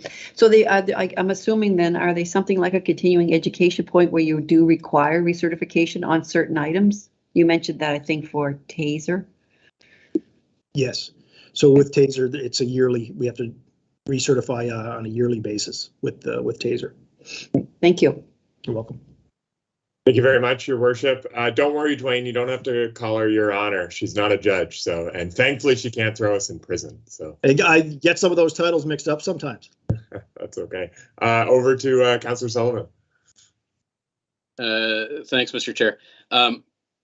Actually, just for the committee's benefit, I was lucky enough years ago to actually watch some of the use of force training.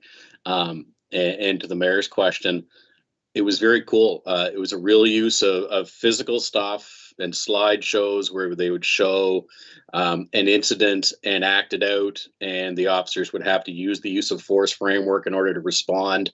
So from an educator point of view, I thought it was very, very good training, and I couldn't understand why the dummy that they attacked and would beat with a baton was always dressed like a Toronto Maple Leaf. But, you know, maybe it was just something that incited those kind of feelings in people.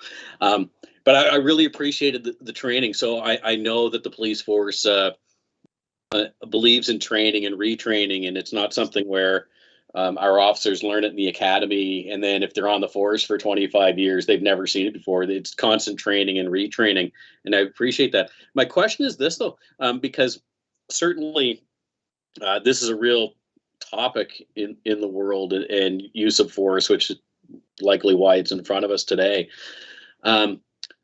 But the world is so small with conversations. You know, this is a national use of force framework. Perhaps maybe Staff Sergeant Hussey, if you could comment on, you know, the standards in our jurisdiction versus perhaps some other jurisdictions that we see media. You know, there are real concerns, and I think the public is right to be concerned and worried about what kind of standards are our police officers held to versus some other jurisdictions in North America that we see some horror stories out of. Does that make sense? I think I understand what you're asking there. So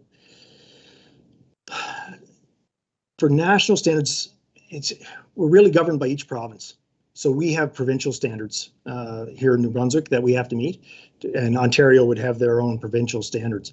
But again, with the Canadian Association of Chiefs of Police, they've done a very good job of standardizing across the country our training, and especially when it comes to use of force, with the National Use of Force Framework used as a guideline to help provide that standardization. So one of the big catchwords would be de-escalation. That's been part of the Canadian vocabulary and part of Canadian training for as long as I can remember. When I was at the academy, we learned de-escalation skills. We learned about like crisis intervention. Back in my time, it was verbal judo was one of the big go-tos. That hasn't always been the case with the United States. They're a little slow to catch up to that. You look at Florida with their stand your ground laws. Like, they have a different mindset. Where in Canada we're a little more flexible. We look at the de-escalation. We do look at trying to resolve situations without violence. And as I understand it, you know, certainly in Canada, and I know governed by province, we have these standards and use of force standards that not only governs training, but governs accountability after an incident. You know, this sort of material would be used if a citizen was concerned about the way a police service responded, they would go to this standardized practice and say, was it followed? And in the United States, where much of our media and concern comes from, it's not just state to state, it could be county or municipality to municipality, just the way jurisdictions work. The level of training could be so very, very inconsistent, but that's not the case in Canada. No, training is much more standardized across the country. you look at, well, for all the Atlantic provinces, our go-to source of training is the Atlantic Police Academy. In Ontario, it's the Ontario Police College. In British Columbia, it's the BC Justice Institute. So there's a much more standardized training delivery model. So you're getting a more consistent product with your officers across the board. Whereas in some jurisdictions down the states, you don't need any training. It's like, you're the sheriff, here's your gun, here's a radio, see you later. So it's a much different reality down there compared to what is in Canada, and their society is different. The number of people down there that are armed with firearms, it's going to drive police response in a completely different way than how we're driven up here. So you can't really discuss American as much as it is, and as much as people try to draw comparisons between Canadian policing and American policing, it's not really justified. It's a different environment. It's a very different situation. Thanks. Thank you very much. Thanks for the presentation, and appreciate your answers. Well, thanks very much, Councillor. Any other questions from members of the committee? Councillor Sullivan, I heard it was a Pats jersey, actually. I do have one quick question, Dwayne. I certainly appreciate that you guys are getting into a public safety committee realm, and appreciate the support and look forward to the synergy that continues from it. I wonder if perhaps moving forward, using that service review safety assessment framework that we do use may be a worthwhile effort. And I know our team can offer a brief and update on any of that, as to just so we can offer it that conformity score as we move forward to build some better data and integration on it. I'll leave that there, but I really appreciate the presentation, and thought it was it gives us a good understanding of what's happening over at the police department. It's my understanding that item 4.2.2, the police commission report, is coming up, but I need a vote on that one. I almost forgot. I'm going to ask for a motion to receive and file. Moved by the mayor, seconded by Councillor Ogden. On the question, those in favor? Motion carries. Excellent. Item 4.2.2 is the police commission report and ABC reporting. It's my understanding that it's still yet to be approved by the police commission. So we will have that come back to us. Am I correct in that, Doug? I just got a note on that. Yeah, just maybe a quick explanation of where we are. Please. Recognizing that this is the first time around since the new reporting structure was put in place last summer by council, and we're just looking at how we can best meet those requests or the requirements in the reporting template. We had a meeting last night with the police commission, and typically in our board meetings, we would, there'd be a presentation about your financial reports from the previous month.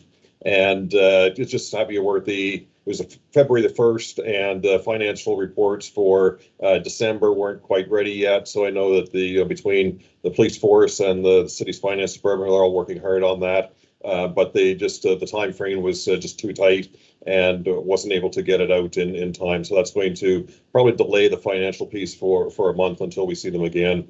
The other thing that I just wanted to raise, though, is on the operational KPIs. The force is still struggling quite a bit in the recovery from the cyber attack. On a day-to-day basis, they've got most of what they need going on, but there's still some pretty key information that they're looking for on a regular basis. And as far as some of the reporting goes, not just the stuff that we'd be looking forward to report or include on this report, but also what has to go on the reports that we send to the New Brunswick Police Commission.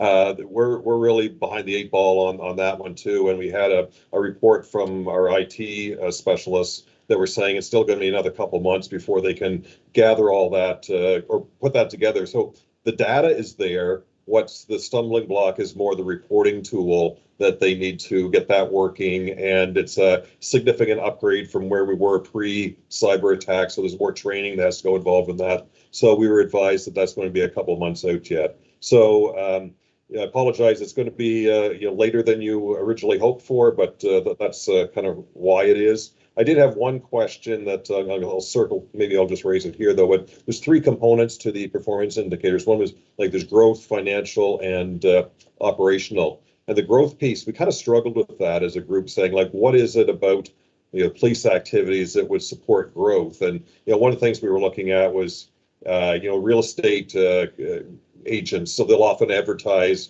a crime index or something and comparing different cities. And you might say that people might be attracted to areas that have lower crime rates. But that's also an operational metric. And you say, well, is it appropriate to report it operationally for, say, reporting to the police commission, and then we report it as kind of a growth metric here? Are we trying to put a round peg in a square hole just to fill a blank? So I kind of just maybe leave that with you. I'm not sure. And I see Mr. Collin has his hand up on that one, but or for something. But that was one question that we had outstanding. And then other than that, we also talked last night about our strategic plan that is coming up to a conclusion. We're just putting the final touches on that, going to tie it up, wrap it in a bow, and we're working on a communications plan, and really look forward to sharing that with members of council and the committee, whatever's appropriate, and having some broader discussions about what the police are going to be focusing on, the kind of feedback we got from communities, stakeholder groups, etc. So that's kind of where we are on that one. So back to you, Mr. Chair. Thanks very much, Doug. Appreciate the perspective. City Manager, did you want to chime in? If I could, Mr. Chair. So I guess the first comment I would make is the reporting templates for the ABC is just that. It's a template. It can, of course, be adjusted to a certain degree, and we're certainly willing to look at that. We do have the Chief of Staff here, who's also our CFO, Kevin Fudge, who is the gatekeeper, if you will, to have those discussions. And certainly we are more than willing to sit down and have those discussions with the police commission and the police department in order to make sure that not only does it satisfy the information demands of council, but it's something that the police force can achieve. That's the first point I would make. I think some people have lost sight of what these reports are. They're to give an idea to council that the money that is being invested across the city is being put to good purpose, and they want to see what that purpose is. It's not really specifically an oversight function, and in the case of police, it is not an oversight function. The oversight function of the police is with the police commission, not with council. But it is an awareness piece of how the money is being used for the purposes of the city, which of course leads us to finance growth indicators. I would suggest that there are ways, and we're happy to work with the police commission, the police department.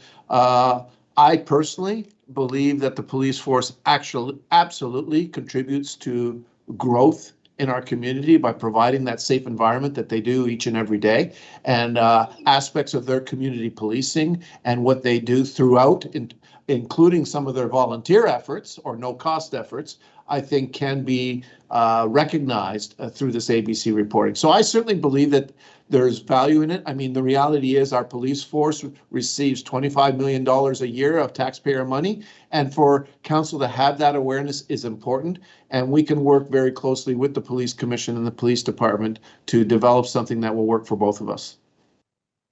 Thanks very much, City Manager. I think it does. I think it hopefully that answers the issue there, Doug. And certainly I know that if there's any means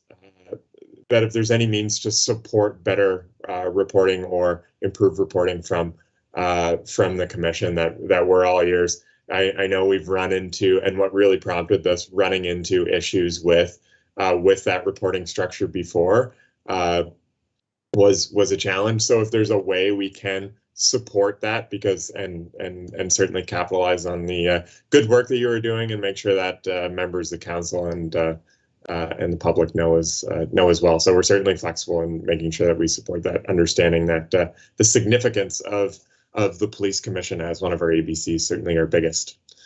Any other questions? Councillor Ogden? Yes, Doug, you don't need to comment on this because you haven't released your report yet, but I'm a big fan of community-based policing. One of my great friends coaching for decades was Donnie Cooper, and he is the example of great community policing in the North End. And I coached and taught many of the officers, and I think they're all genuine people and really do want to do what's best for the city. But I really think that if we could get back to the purity of community policing and making that community acknowledgement and awareness, I think it would really do us well in St. John. Thanks very much, Councillor. We're gonna move on without an item there. We don't have any motion to present. So item 4.2.3, the standing committee report on Public Safety Committee obligations. I'm going to pass it over to the chief. Yeah, as members of the Public Safety Committee will recall, one of our early recommendations to Common Council, the committee's recommendations to Common Council, was the reconciliation of the city's obligations under the Emergency Measures Act for the province of New Brunswick, Emergency Measures Bylaw for the City of St. John, Bylaw number 7, and the advisory function as set out in CSA in a formal committee that Council has since dissolved, put all those things under the Public Safety Committee. Deputy Chief Mike Carr will provide a standing committee report on how the City of St. John is performing with respect to meeting these various obligations at the first report, a standing committee report to the Public Safety Committee. Deputy Carr, you're up. Thank you, Chief. I'm just going to share my screen.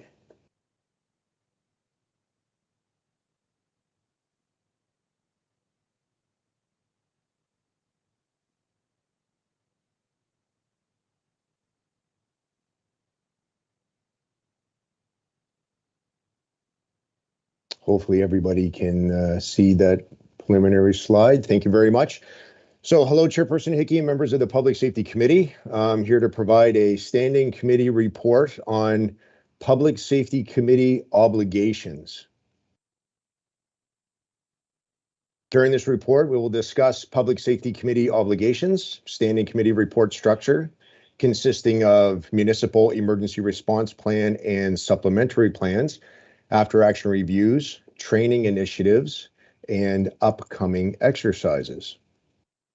The purpose of the Standing Committee report is to provide an update on the Public Safety Committee obligations to the Provincial Emergency Measures Act and the Municipal Emergency Measures Bylaw, as well as provide a vehicle for Common Council and the general public to make inquiries or advisories.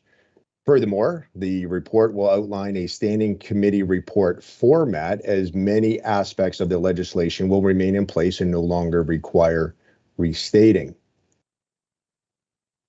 So what are the obligations of the Public Safety Committee and how are we meeting our obligations? First is the Provincial Emergency Measures Act. In the area of oversight, compliance with the Emergency Measures Act has been achieved through the creation of the Public Safety Committee, the establishment of St. John EMO, and an appointed director, Fire Chief Kevin Clifford. Areas within the Act that will require changes over time to sustain compliance include the oversight of the creation, review, and updating of the Municipal Emergency Response Plan and any associated supplementary plans. Yeah, I want to go around 6:30, but I'm going to probably try to stay. Oh, I don't need it, Keith. You take it. I got my jacket on. I got my jacket on.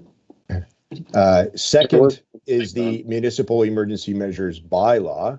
As with the Emergency Measures Act, the Emergency Measures Bylaw is compliant, but also exceeds the required mandate of oversight through the creation of the Public Safety Committee.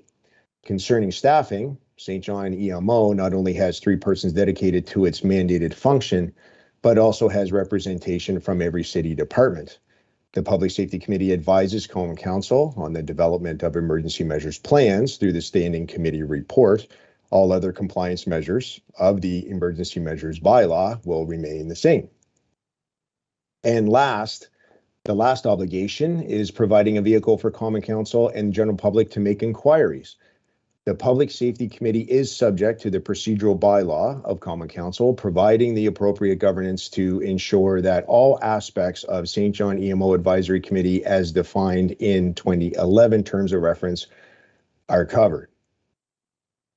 So all that being said, to meet the continuing obligations of the Public Safety Committee, specifically those areas that will require attention to remain compliant, the Standing Committee report moving forward will consist of the current state of the MERP or Municipal Emergency Response Plan and any supplementary plans, findings from recent after-action reviews for exercises or events, training initiatives, and upcoming exercises.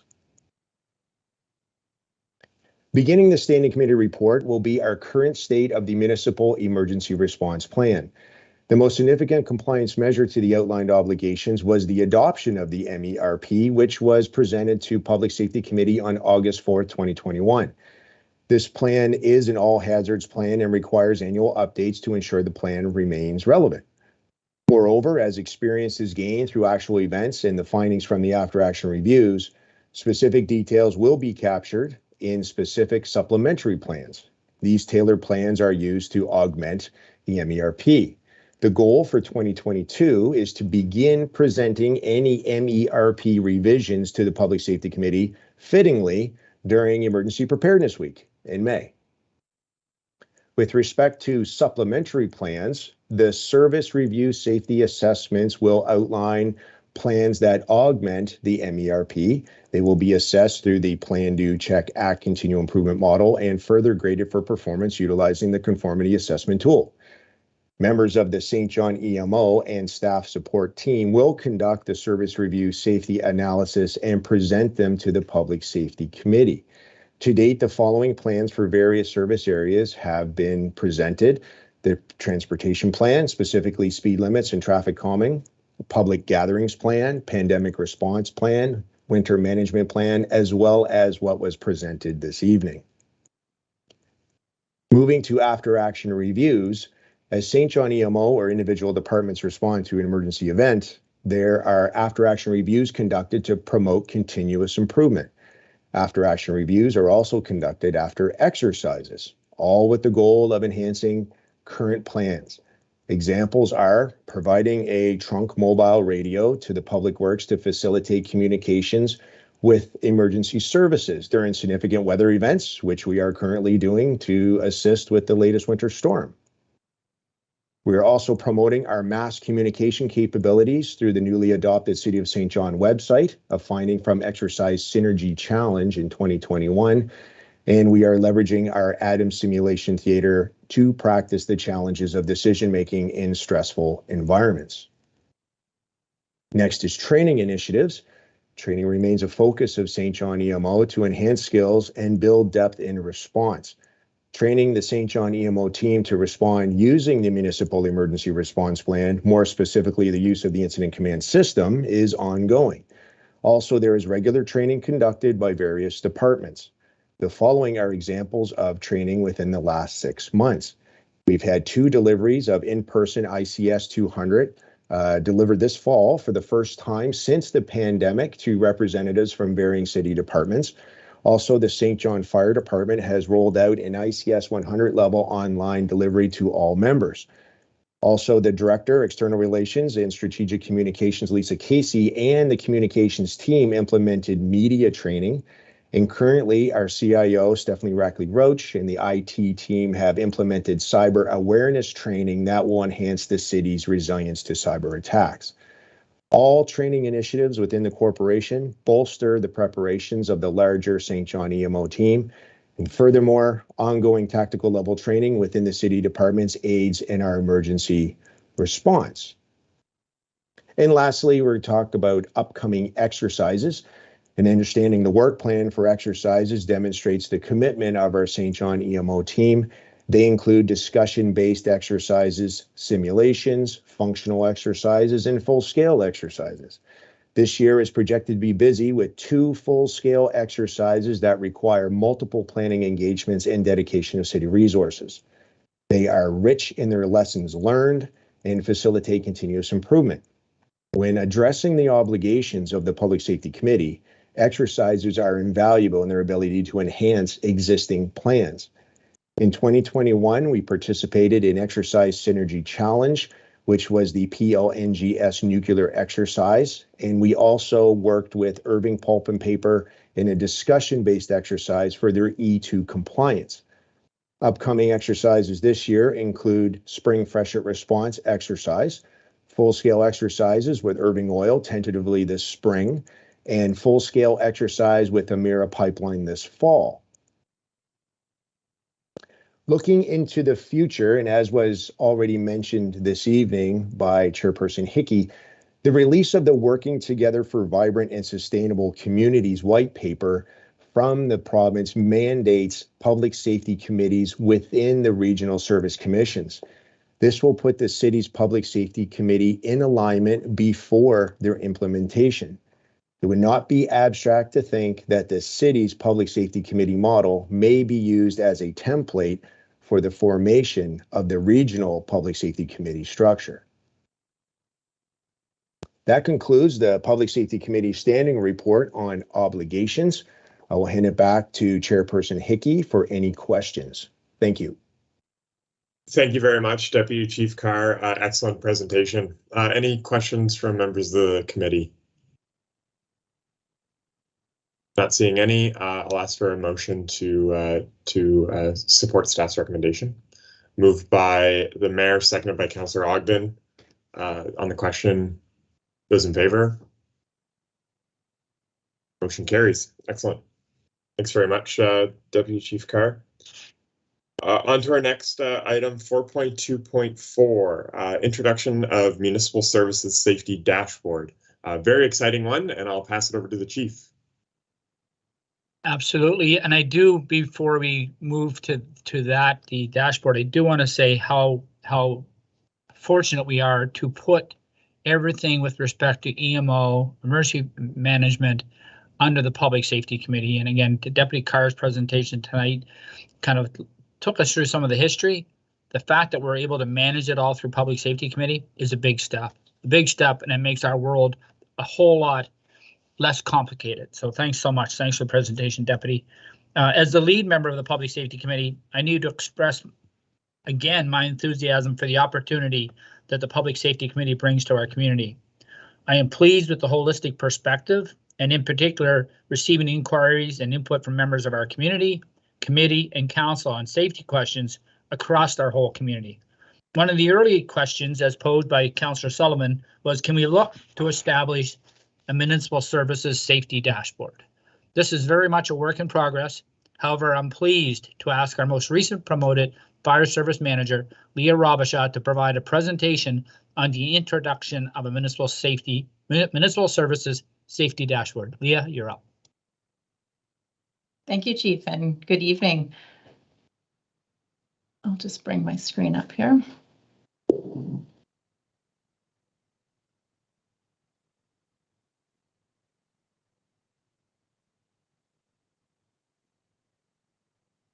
So as mentioned, this evening I will be presenting an introductory model of the Municipal Services Dashboard,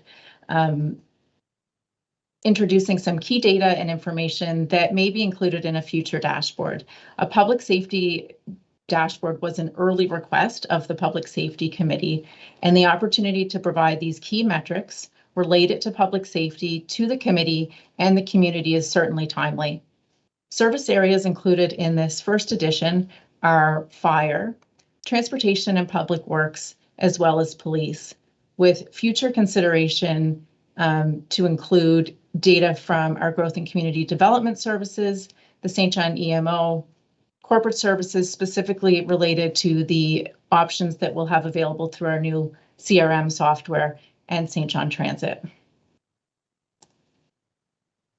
Ensuring the objectives of the community, the organization, and the committee are considered and included in the overall design is essential in the creation of a dashboard that can assist in really driving improvements and predicting future conditions rather than just reporting on the current state. So refining the goals and targets will be key in further development of this dashboard. From this, the related service areas will ensure that the required data is tracked and accessible for more real-time observations and analysis. Some points to consider. Dashboards, as previously mentioned, without these clear objectives are not performance measurement management systems, but through our improved records management systems, reporting capabilities, and really a consolidated approach, metrics that drive improvements in operations, systems, and behavior, these leading indicators, will be included. It's important to note that the information provided is not a performance measurement system, but really data that we do have available. And as previously mentioned, there have been some challenges related to collecting the data.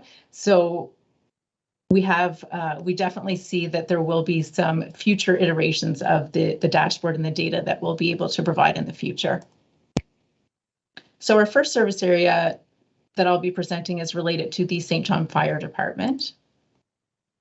Looking at total fire incidents for 2021, all incidents are broken out by type, and you can see that 58% of calls for fire are related to fire-specific as well as rescue and EMS, with remaining being service calls classified such as a service call or a good intent. And these may include things like a water leak, unauthorized burning, or a neighbor reporting an alarm or smoke in another building, as well as false alarms. Further looking at these same total incident calls for fire, working with our GIS team, we're able to visualize the total calls using a heat map for the geographic area. So when looking at it in this version, it really highlights the activity in the South Central Peninsula. And again, this first graphic shows all fire calls, but we have also broken this particular version out with fire calls specific and highlighting the areas that fire has responded over the last year or in 2021 specifically. And then also looking at non-fire incident calls. So again, just a variety of ways to look at the data that we have available to us, and further versions will kind of decide which is the best and which provides the information needed pending the objectives that are established. Next, we broke out the all fire calls, looking at the time of day that the call comes in. And interesting to note that the busiest time of day seems to be kind of mid to late afternoon, between 2 and 5 o'clock, tends to be the time that calls are coming in. So again, this data does include all calls for all of 2021 for fire only. Looking at this further, we've also broken it out by the day of the week and pulling out the Saturday and Sunday specifically to see if there's an increase on the weekend when more people may be at home. And interesting to note that the distribution of calls by day of week is really pretty consistent across the days. So a typical metric from the fire service is looking at turnout time. And so turnout time is the time from the alarm to the time that the service is rolling out the door to respond. And so there is a standard, an NFPA standard. It does vary between a fire specific call and an EMS call. Generally 1 minute to 1 minute and 20 seconds. And so you can see for all calls, and this isn't a breakdown, this is all fire calls, that 84% of calls in 2021 had a turnout time of under 2 minutes for fire. So again, a future version of this could include a specific metric with the turnout time for fire only or other types of calls. Next, looking at the overall average response time. So this would include that turnout time in addition to the travel time to actually be on scene. So this is the time from the alarm to the time that the first company is actually on scene. And we can see that again in 2021 for all calls, the response time was under 5 minutes for 80% of those calls. So this means from the time that the alarm comes in to someone being on scene, it was under 5 minutes. And so future options again for this would be looking at the type of call, targets being set for the area. So whether it's in the primary development area or outside, whether EMS or fire, that type of thing. So there's a lot of options and possibility here in relation to response time. Next, looking at fire prevention, another service area within the fire department, and looking just specifically at one activity within fire prevention, which is the inspections and also re-inspections, and looking at just the trend over the last few years. And we'll note that fire prevention inspections have declined somewhat in the last couple of years related to COVID, as well as staffing constraints. There is also a bit of a discrepancy between the actual inspections and those that are included in reports, just due to some technology related to the cyber attack. But again, just looking at the various service areas provided within the department, and including this key fire prevention piece for the public safety aspect. Next, looking at our public works and transportation services, as we saw this evening from Director O'Reilly, another piece related to the traffic calming is really looking at these portable driver speed feedback signs that you may be familiar with. So during 2021, it was the first year for deployment, and 38 locations were deployed across the city. So we took a sample of that data with 12 locations, all of which had a speed set as 50, which you'll see represented by the red line on the graph. And so looking at the difference between what's referred to as stealth mode versus live. And so the signs are in place for 2 weeks. And so those first 3 days would be referred to as stealth mode, when they may not be as widely known to be there. And then the remaining time would be the live data. So really looking at kind of what's the regular speed on that area versus does displaying the speed actually have an impact? And so that's demonstrated by the yellow line to show the impact on having those speed radars or feedback signs in place.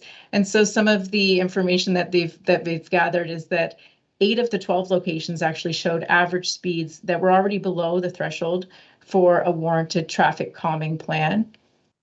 5 of the 12 locations showed that displaying the speeds actually lowered the average speed of the motorist. And in all 4 locations where the average speeds were above the threshold for a warranted traffic calming plan, displaying those speeds did lower the average speed of motorists. Also interesting to note that 7 of these 12 locations had an average speed of at or lower than 43 kilometers an hour, which is an early indication that these locations may be good candidates for lowering the speed limit to the 40 kilometers per hour. So again, this is the type of data that would be looked at from our public works and road safety side of things. Also the speeding sample, which was presented earlier. So again, just showing different ways that the information can be presented. So using a more geographical or heat map style to demonstrate the speeding side of things. And next is looking at our winter management plan. So the data we've included this evening relates to the previous four storms. So going back to an early December up until the January 15th. And you'll see on the graph, the storm severity index, as represented by the red line, is measured out of 100, and it considers the precipitation, either the amount and the type, as well as temperature fluctuations and drifting caused by wind, to establish how bad the storm was. And of note that the January 7th storm severity of 79 was greater than any storm of the previous 3 seasons. And so we're looking at the winter management plan, how well we responded for the level 1 and level 2, both the streets and sidewalks. So all showing on the one graph. And you'll see that the first 2, we're at 100% for both the level 1 and level 2 for streets and sidewalk. A little lower on some of the others during that more severe ice storm. And we'll be curious to see the results from our most recent storm related to this. Next is showing the related to traffic maintenance. So looking at the crosswalk painting, street sign repairs and replacements, as well as line painting completed in 2021. So again, number of different data points are collected, and really just a matter of looking at what are the objectives and what information we want to see from that public safety standpoint for transportation and public works. Next, looking at the St. John Police Force. So first data, again, looking at total calls for service, a comparison between the calls in 2020 versus 2021. And again, I will note that the data was actually just up until November of 2021. So there have been some challenges in collecting data. The police force does report by month, so just showing the total calls in November as compared to the comparison for the year to date. And next, breaking out some of the key incident reports. So police, again, comparing the 2021 versus 2020, first looking at total incident reports, so police files generated, and then the smaller is just those that were done in November alone, looking at total violent crimes, property crimes, and then calls related to the Mental Health Act specifically, as well as other mental health related calls that may not have been classified specifically under the Act.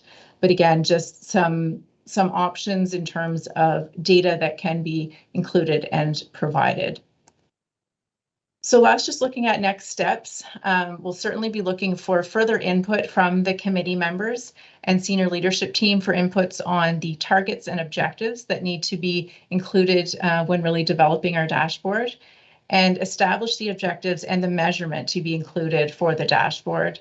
Then we'll be looking at identifying gaps, and this might be related to the data collection, access, and software limitations, and then really consolidating that information into a true dashboard format that demonstrates and kind of highlights where we are in relation to the established standards. And I'll turn it over for any questions. Thank you very much, Leah. Excellent presentation. City Manager, did you want to go first? If I could, Mr. Chair, thank you. A couple very quick points from me. First of all, in terms of presenting you with a dashboard, this is nowhere near prime time ready. And I just want to make sure everybody fully understands that. This is to give you an idea of what we are looking at.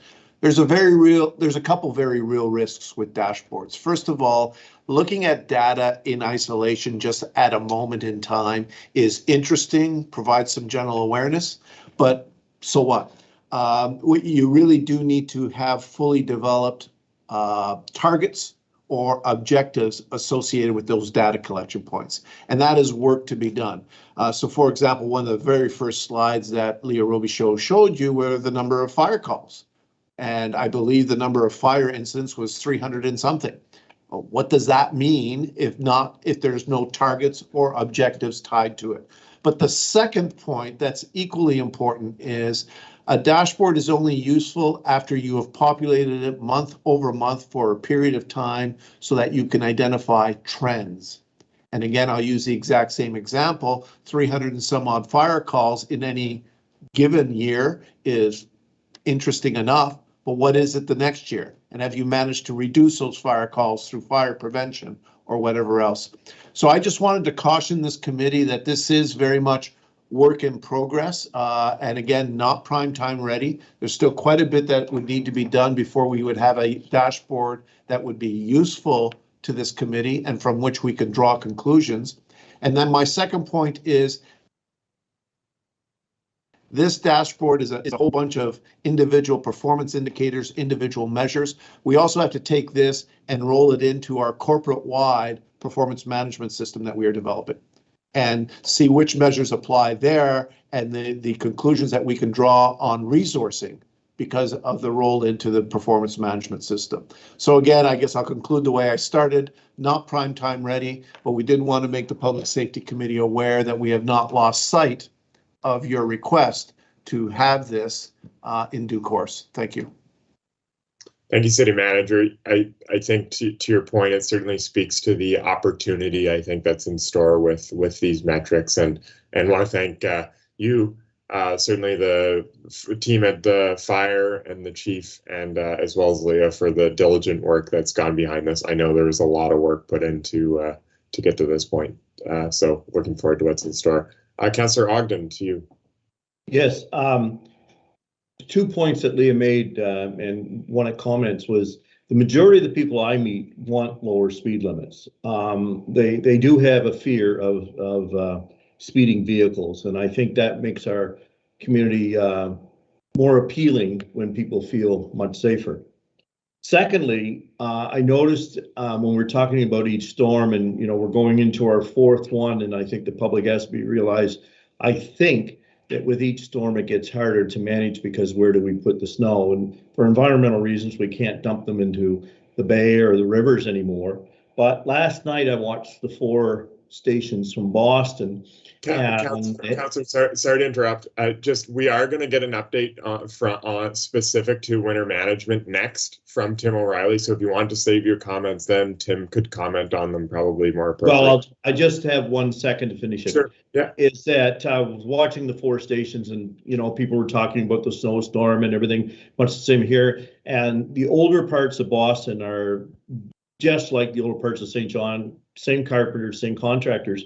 But they had a machine there that used 80 tons an hour of melting snow. And that's one of the ways they were getting around not dumping in the harbor and the river. And I thought it was a rather interesting piece of technology. Thank you. Thanks very much, Councillor. Any other questions for Leah? Any questions for Leah? Great, thank you very much, Leah. I'll ask for a motion to receive and file. Moved by Councillor Sullivan, second by Councillor Stewart. On the question, those in favor? Motion carries. Excellent. On to our next item. Item 5.1 is a verbal update from Tim O'Reilly on our winter storm management plan. Thanks again, Chairperson Hickey and committee. The current winter season has so far been a challenge for this community, and that's of course on top of the past 2 years of dealing with COVID and all the challenges along with that. So we understand the challenges for sure. It's also been a challenge for us on a team in operationalizing our winter management plan. So far this winter, we've had 5 measured storms of 10 centimeters or more, and several additional smaller storms that have posed their own challenges. A storm in early January, as Lee Robusto just mentioned, was the most severe storm in any of the previous 3 seasons. The last storm that we had this past weekend at a storm severity index of 70 and was actually the second highest. I'm quite sure, I can't confirm it, but it's the second highest of, again, the same time frame. Ironically, today's Groundhog Day, and we're all hoping the shadows were not seen. We have consistently have concern for maintaining safe streets and sidewalks during the winter. Our preparations for every storm begins well before the first snowflake falls, diligently watching the forecast and planning the most effective response accordingly. We knew the challenge before us would become even greater when we saw the approaching storm that was to hit us this past weekend, with the quantity of snow already on our streets and the predictions for what was to come. Although again, we prepare for every storm, we upped our game even more beginning late last week, holding daily cross-departmental coordination meetings that have continued through the weekend into present day and will likely continue for at least the rest of this week. Although not an EMO activation, we have followed many of the same principles as the incident command system, such as maintaining situational awareness, managing risks, clarifying responsibilities and follow-up tasks, redeveloping our plans based on changing circumstances, and most importantly, relying on a highly motivated, professional, cross-departmental team to manage our response. Our public works crews have been responding to this latest storm 24/7 since the storm commenced on Saturday, working anywhere from 12 to 16-hour shifts. On Monday of this week, we began transitioning from our plowing response over to a snow removal response. The risk of streets becoming too narrow with the snow already on the ground, the risk of flooding with the warmer temperatures and rain that's expected between tonight and tomorrow, And now the very stronger possibility of more snow again this weekend. We've worked hard to open up curbs and catch basins and provide room for the possibility of more snow. Our removal operations have included pushing back snow with plows to the curb, opening specific catch basins with loaders and backhoes, blowing snow into open spaces beside streets, or blowing snow into trucks and hauling the snow away to a designated snow dump site. Our snow blowing operation includes 4 large blowers and actually a 5th blower that fits on one of our smaller sidewalk plows. Each of our sidewalk plows have blowers, and although smaller, are still effective at regaining access to sidewalks while contributing to the removal efforts. We have been concentrating our efforts in the South Central Peninsula, Lower West, Old North End, McAllister Drive area that is prone to flooding, other priority catch basins that we have documented risks for flooding, but we've also working on other streets without the community. Although not typical, we called 2 back-to-back South Central Peninsula overnight parking bans this week. Among the lessons we learned from the winter of 2015, the peninsula streets can quickly become too narrow, even for emergency vehicles to access, and we believed it was absolutely necessary to concentrate removal efforts in this part of the city without the interference of parked vehicles. Most streets in the peninsula now have room for more snow, and on the second parking ban night alone, we removed over 500 truckloads of snow. Within the past 24 hours, since Monday night, we've removed an additional 800 loads of snow. And this doesn't include all the free bloating efforts that have been going on mainly on the east side of St. John.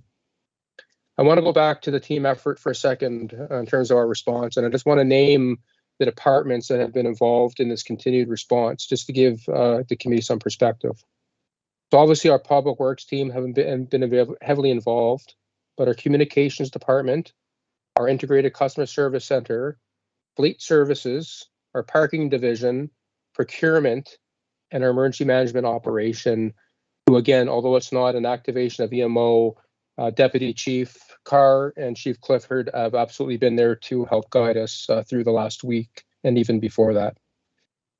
We do now and will always have concern for maintaining safe streets and sidewalks in winter conditions. And we do now and will always prepare for both the response to the next storm and recovering between them. And with that, Chairperson Hickory, I'll turn the floor back over to you. Thanks very much, Tim, and certainly a very timely verbal update from you. So thank you. You know, for context for the members of the committee, on average, the city removes about 2,000 truckloads of snow from the city over an entire season.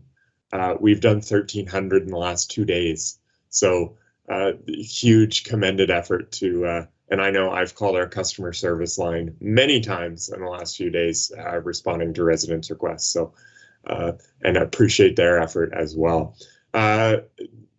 Questions from the committee to Councillor Sullivan. Thanks, Mr. Chair. Not really so much a question as maybe an add-on, and Mr. O'Reilly can comment. I said one of the teams, as you were listing all the teams who've been working so hard, something I have noticed an improvement on, and I really appreciate, is our communications team. Not only getting the information out with regards to snow bans and things that we have done, but I've really noticed in the bits of media that I bounce around in, much more communication out of the city with regards to our response, places, level of response, helping with expectations if a piece of equipment goes down. And really, I want to throw a shout out to some of our local 18 as well, not just because of the work they're doing in the team. Whoever General Lee is on Twitter is one of our drivers that really helps put a face on what's going on out there. And, you know, real-time response as people are frustrated with the amount of snow we're getting and the fact that it's got nowhere to go. I think that really helps with the relationship between our residents and the snow removal operation. So to General Lee and other members of the City of St. John who are helping to communicate with our customers, as a councillor, I really appreciate it. The one piece I will ask and suggest, you know, we're running out of places to put snow. And How do we ratchet up the communication to our residents? Please, once the sidewalk removal folks have gone through, that doesn't become a spot where you can put your driveway snow. Please don't push your snow out of your driveway onto the road to be plowed, because then it's going to end up in your neighbor's driveway, right? Like, I think, and communication can always get better, but I really appreciate where we are. And maybe if we're to take it one step further, and I don't know how we do it, just to encourage citizens, and I'm sure it's just, people not thinking they're under their current situation. What do I do to get out of it? I'll put the snow in the road, it's out of my driveway, without thinking now it's end up in my neighbor's driveway, or that sidewalk that was just so nicely cleared with the blowers that go through, and now has my snow from my driveway and making a hill in it. So good job on the communication to the whole team and everybody involved. And maybe that's on the to-do list of how we can take that next step. Thanks. Noted, Councillor. So, over to Councillor Ogden. Tim, is there anything to this snow melting machine? Have you heard of them? Do they work? Are they efficient? Yeah, no, and I believe Commissioner Hugenholtz is still on the line. So I do have a bit of limited experience. We have looked at them before. I will turn it over to Commissioner Hugenholtz as to why we haven't gone that direction yet. Thank you, Mike. Could you answer that, please? Yeah, it's a great question, Councillor Ogden. It is interesting technology. We did look at that a number of years ago. At that time, the economics were not in its favor, and there were some productivity concerns as well. Like, basically, we have places to put this snow relatively close to our removal sites, so we have the real estate to do that. So it's cheaper for us, and we can get much more productivity tackling it the way that we do with the snow blowers and the dump trucks. But it's good technology, and maybe at some point in the future we have to look at other alternatives again. And just another note on what Jerry Lowe always goes on about. When I lived in Quebec City, if you parked in the what they call Via Quebec, Old Quebec, you were towed, and everybody in the city knew that right away. You just didn't park on those streets. And we have an older city with winding roads down to the harbor like other older cities. So I know Jerry's always talking about that. It makes a lot of sense. Thank you. Certainly makes our job much more difficult when there are cars left on the street overnight and we're trying to push back or clean up. Well, the culture in Quebec City is you get your car off the road.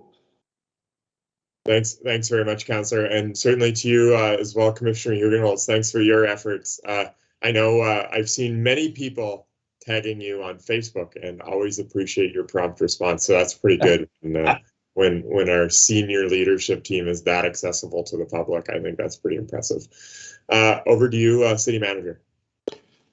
Mr. Chair, I'd like to, since there doesn't appear to be too many other questions, I'd like to wrap this up by giving a huge shout out to everybody on the city team that has been involved in this, from the plow operators to everybody else that Tim mentioned. And Tim, I'm going to call you out because you failed to mention maintenance, I believe, in your list, and maintenance has played an exceptional role in making sure that our equipment stays on the roll. We have serviceability rates right now that are astounding, quite frankly, considering the amount of usage of our equipment.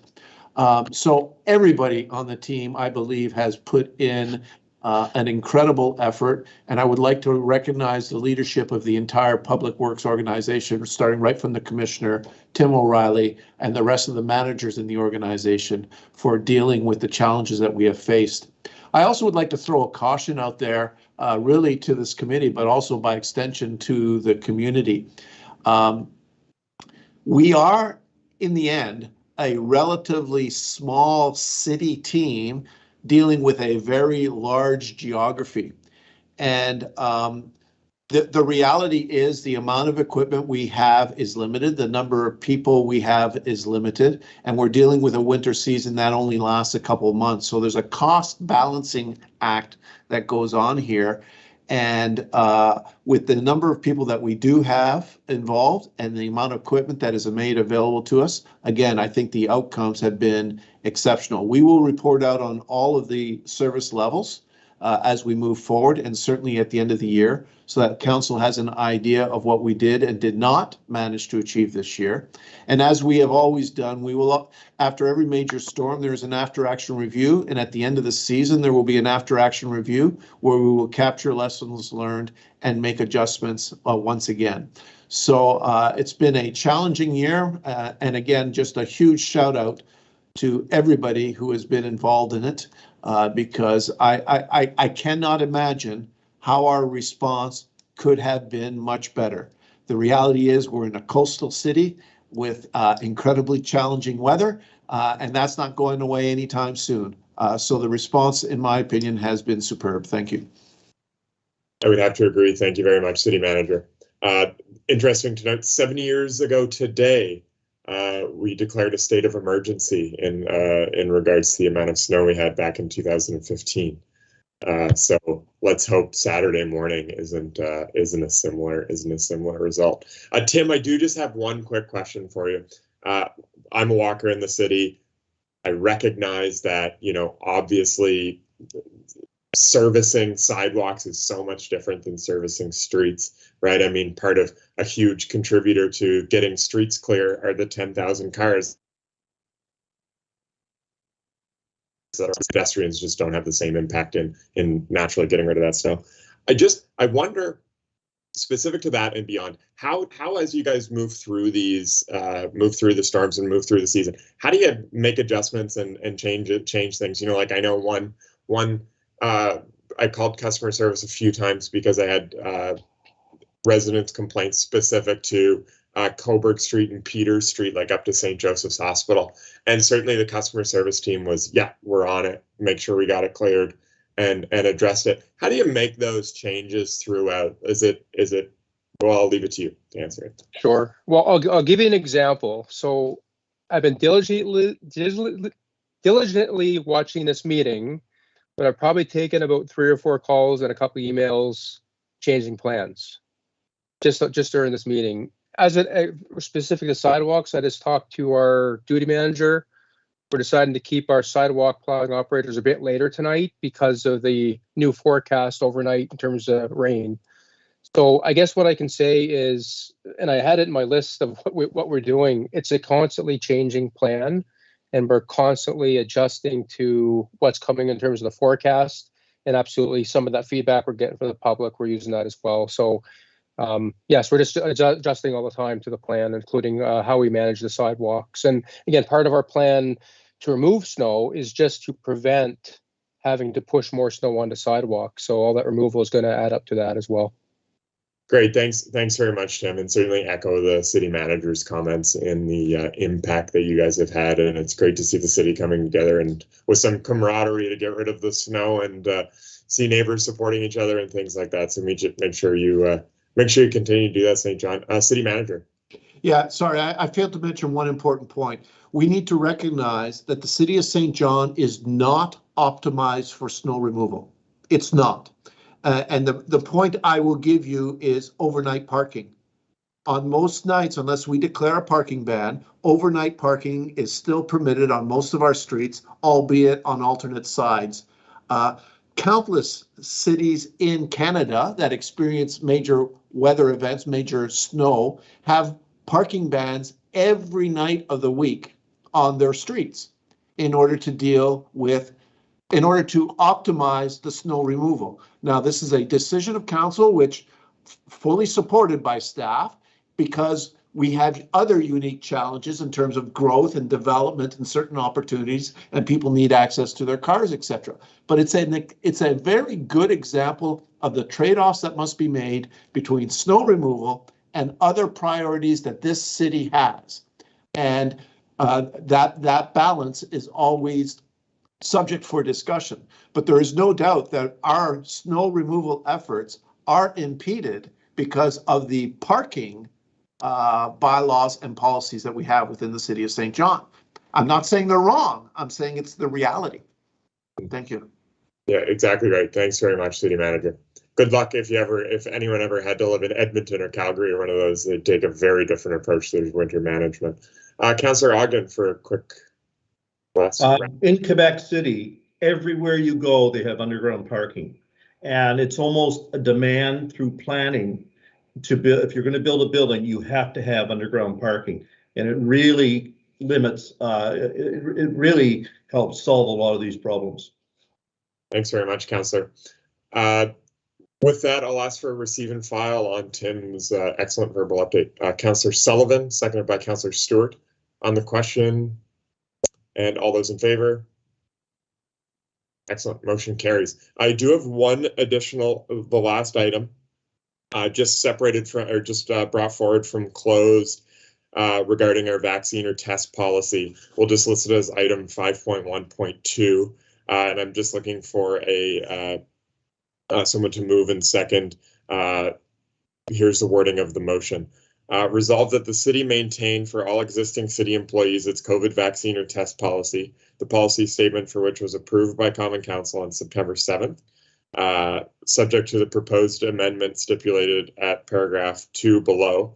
2, that the city's existing vaccine or test policy be amended to include a requirement that full vaccination be a condition of employment for new hires, and that the letter attached to this report be sent to the province in response to the province's letter to the Marin councillors dated October 15th, 2021, asking the city to align its vaccination policy with those adopted by the provincial and federal governments. Moved by Councillor Stewart. Waiting for a seconder. Seconded by Councillor Ogden. Those in favor? Any opposed? Good. Motion carries, and I will ask for a motion to adjourn the meeting. Moved by Councillor Stewart, seconded by Councillor Ogden. On the question, all those in favor? Motion carries. Meeting adjourned. Great first meeting of 2022, folks. We're looking at May 11th for our next meeting. I'll send out and make sure it works with everyone. Thanks very much to staff, in particular Chief Clifford and his team, for another excellent meeting, and huge amount of reporting went into this one. Thanks, folks.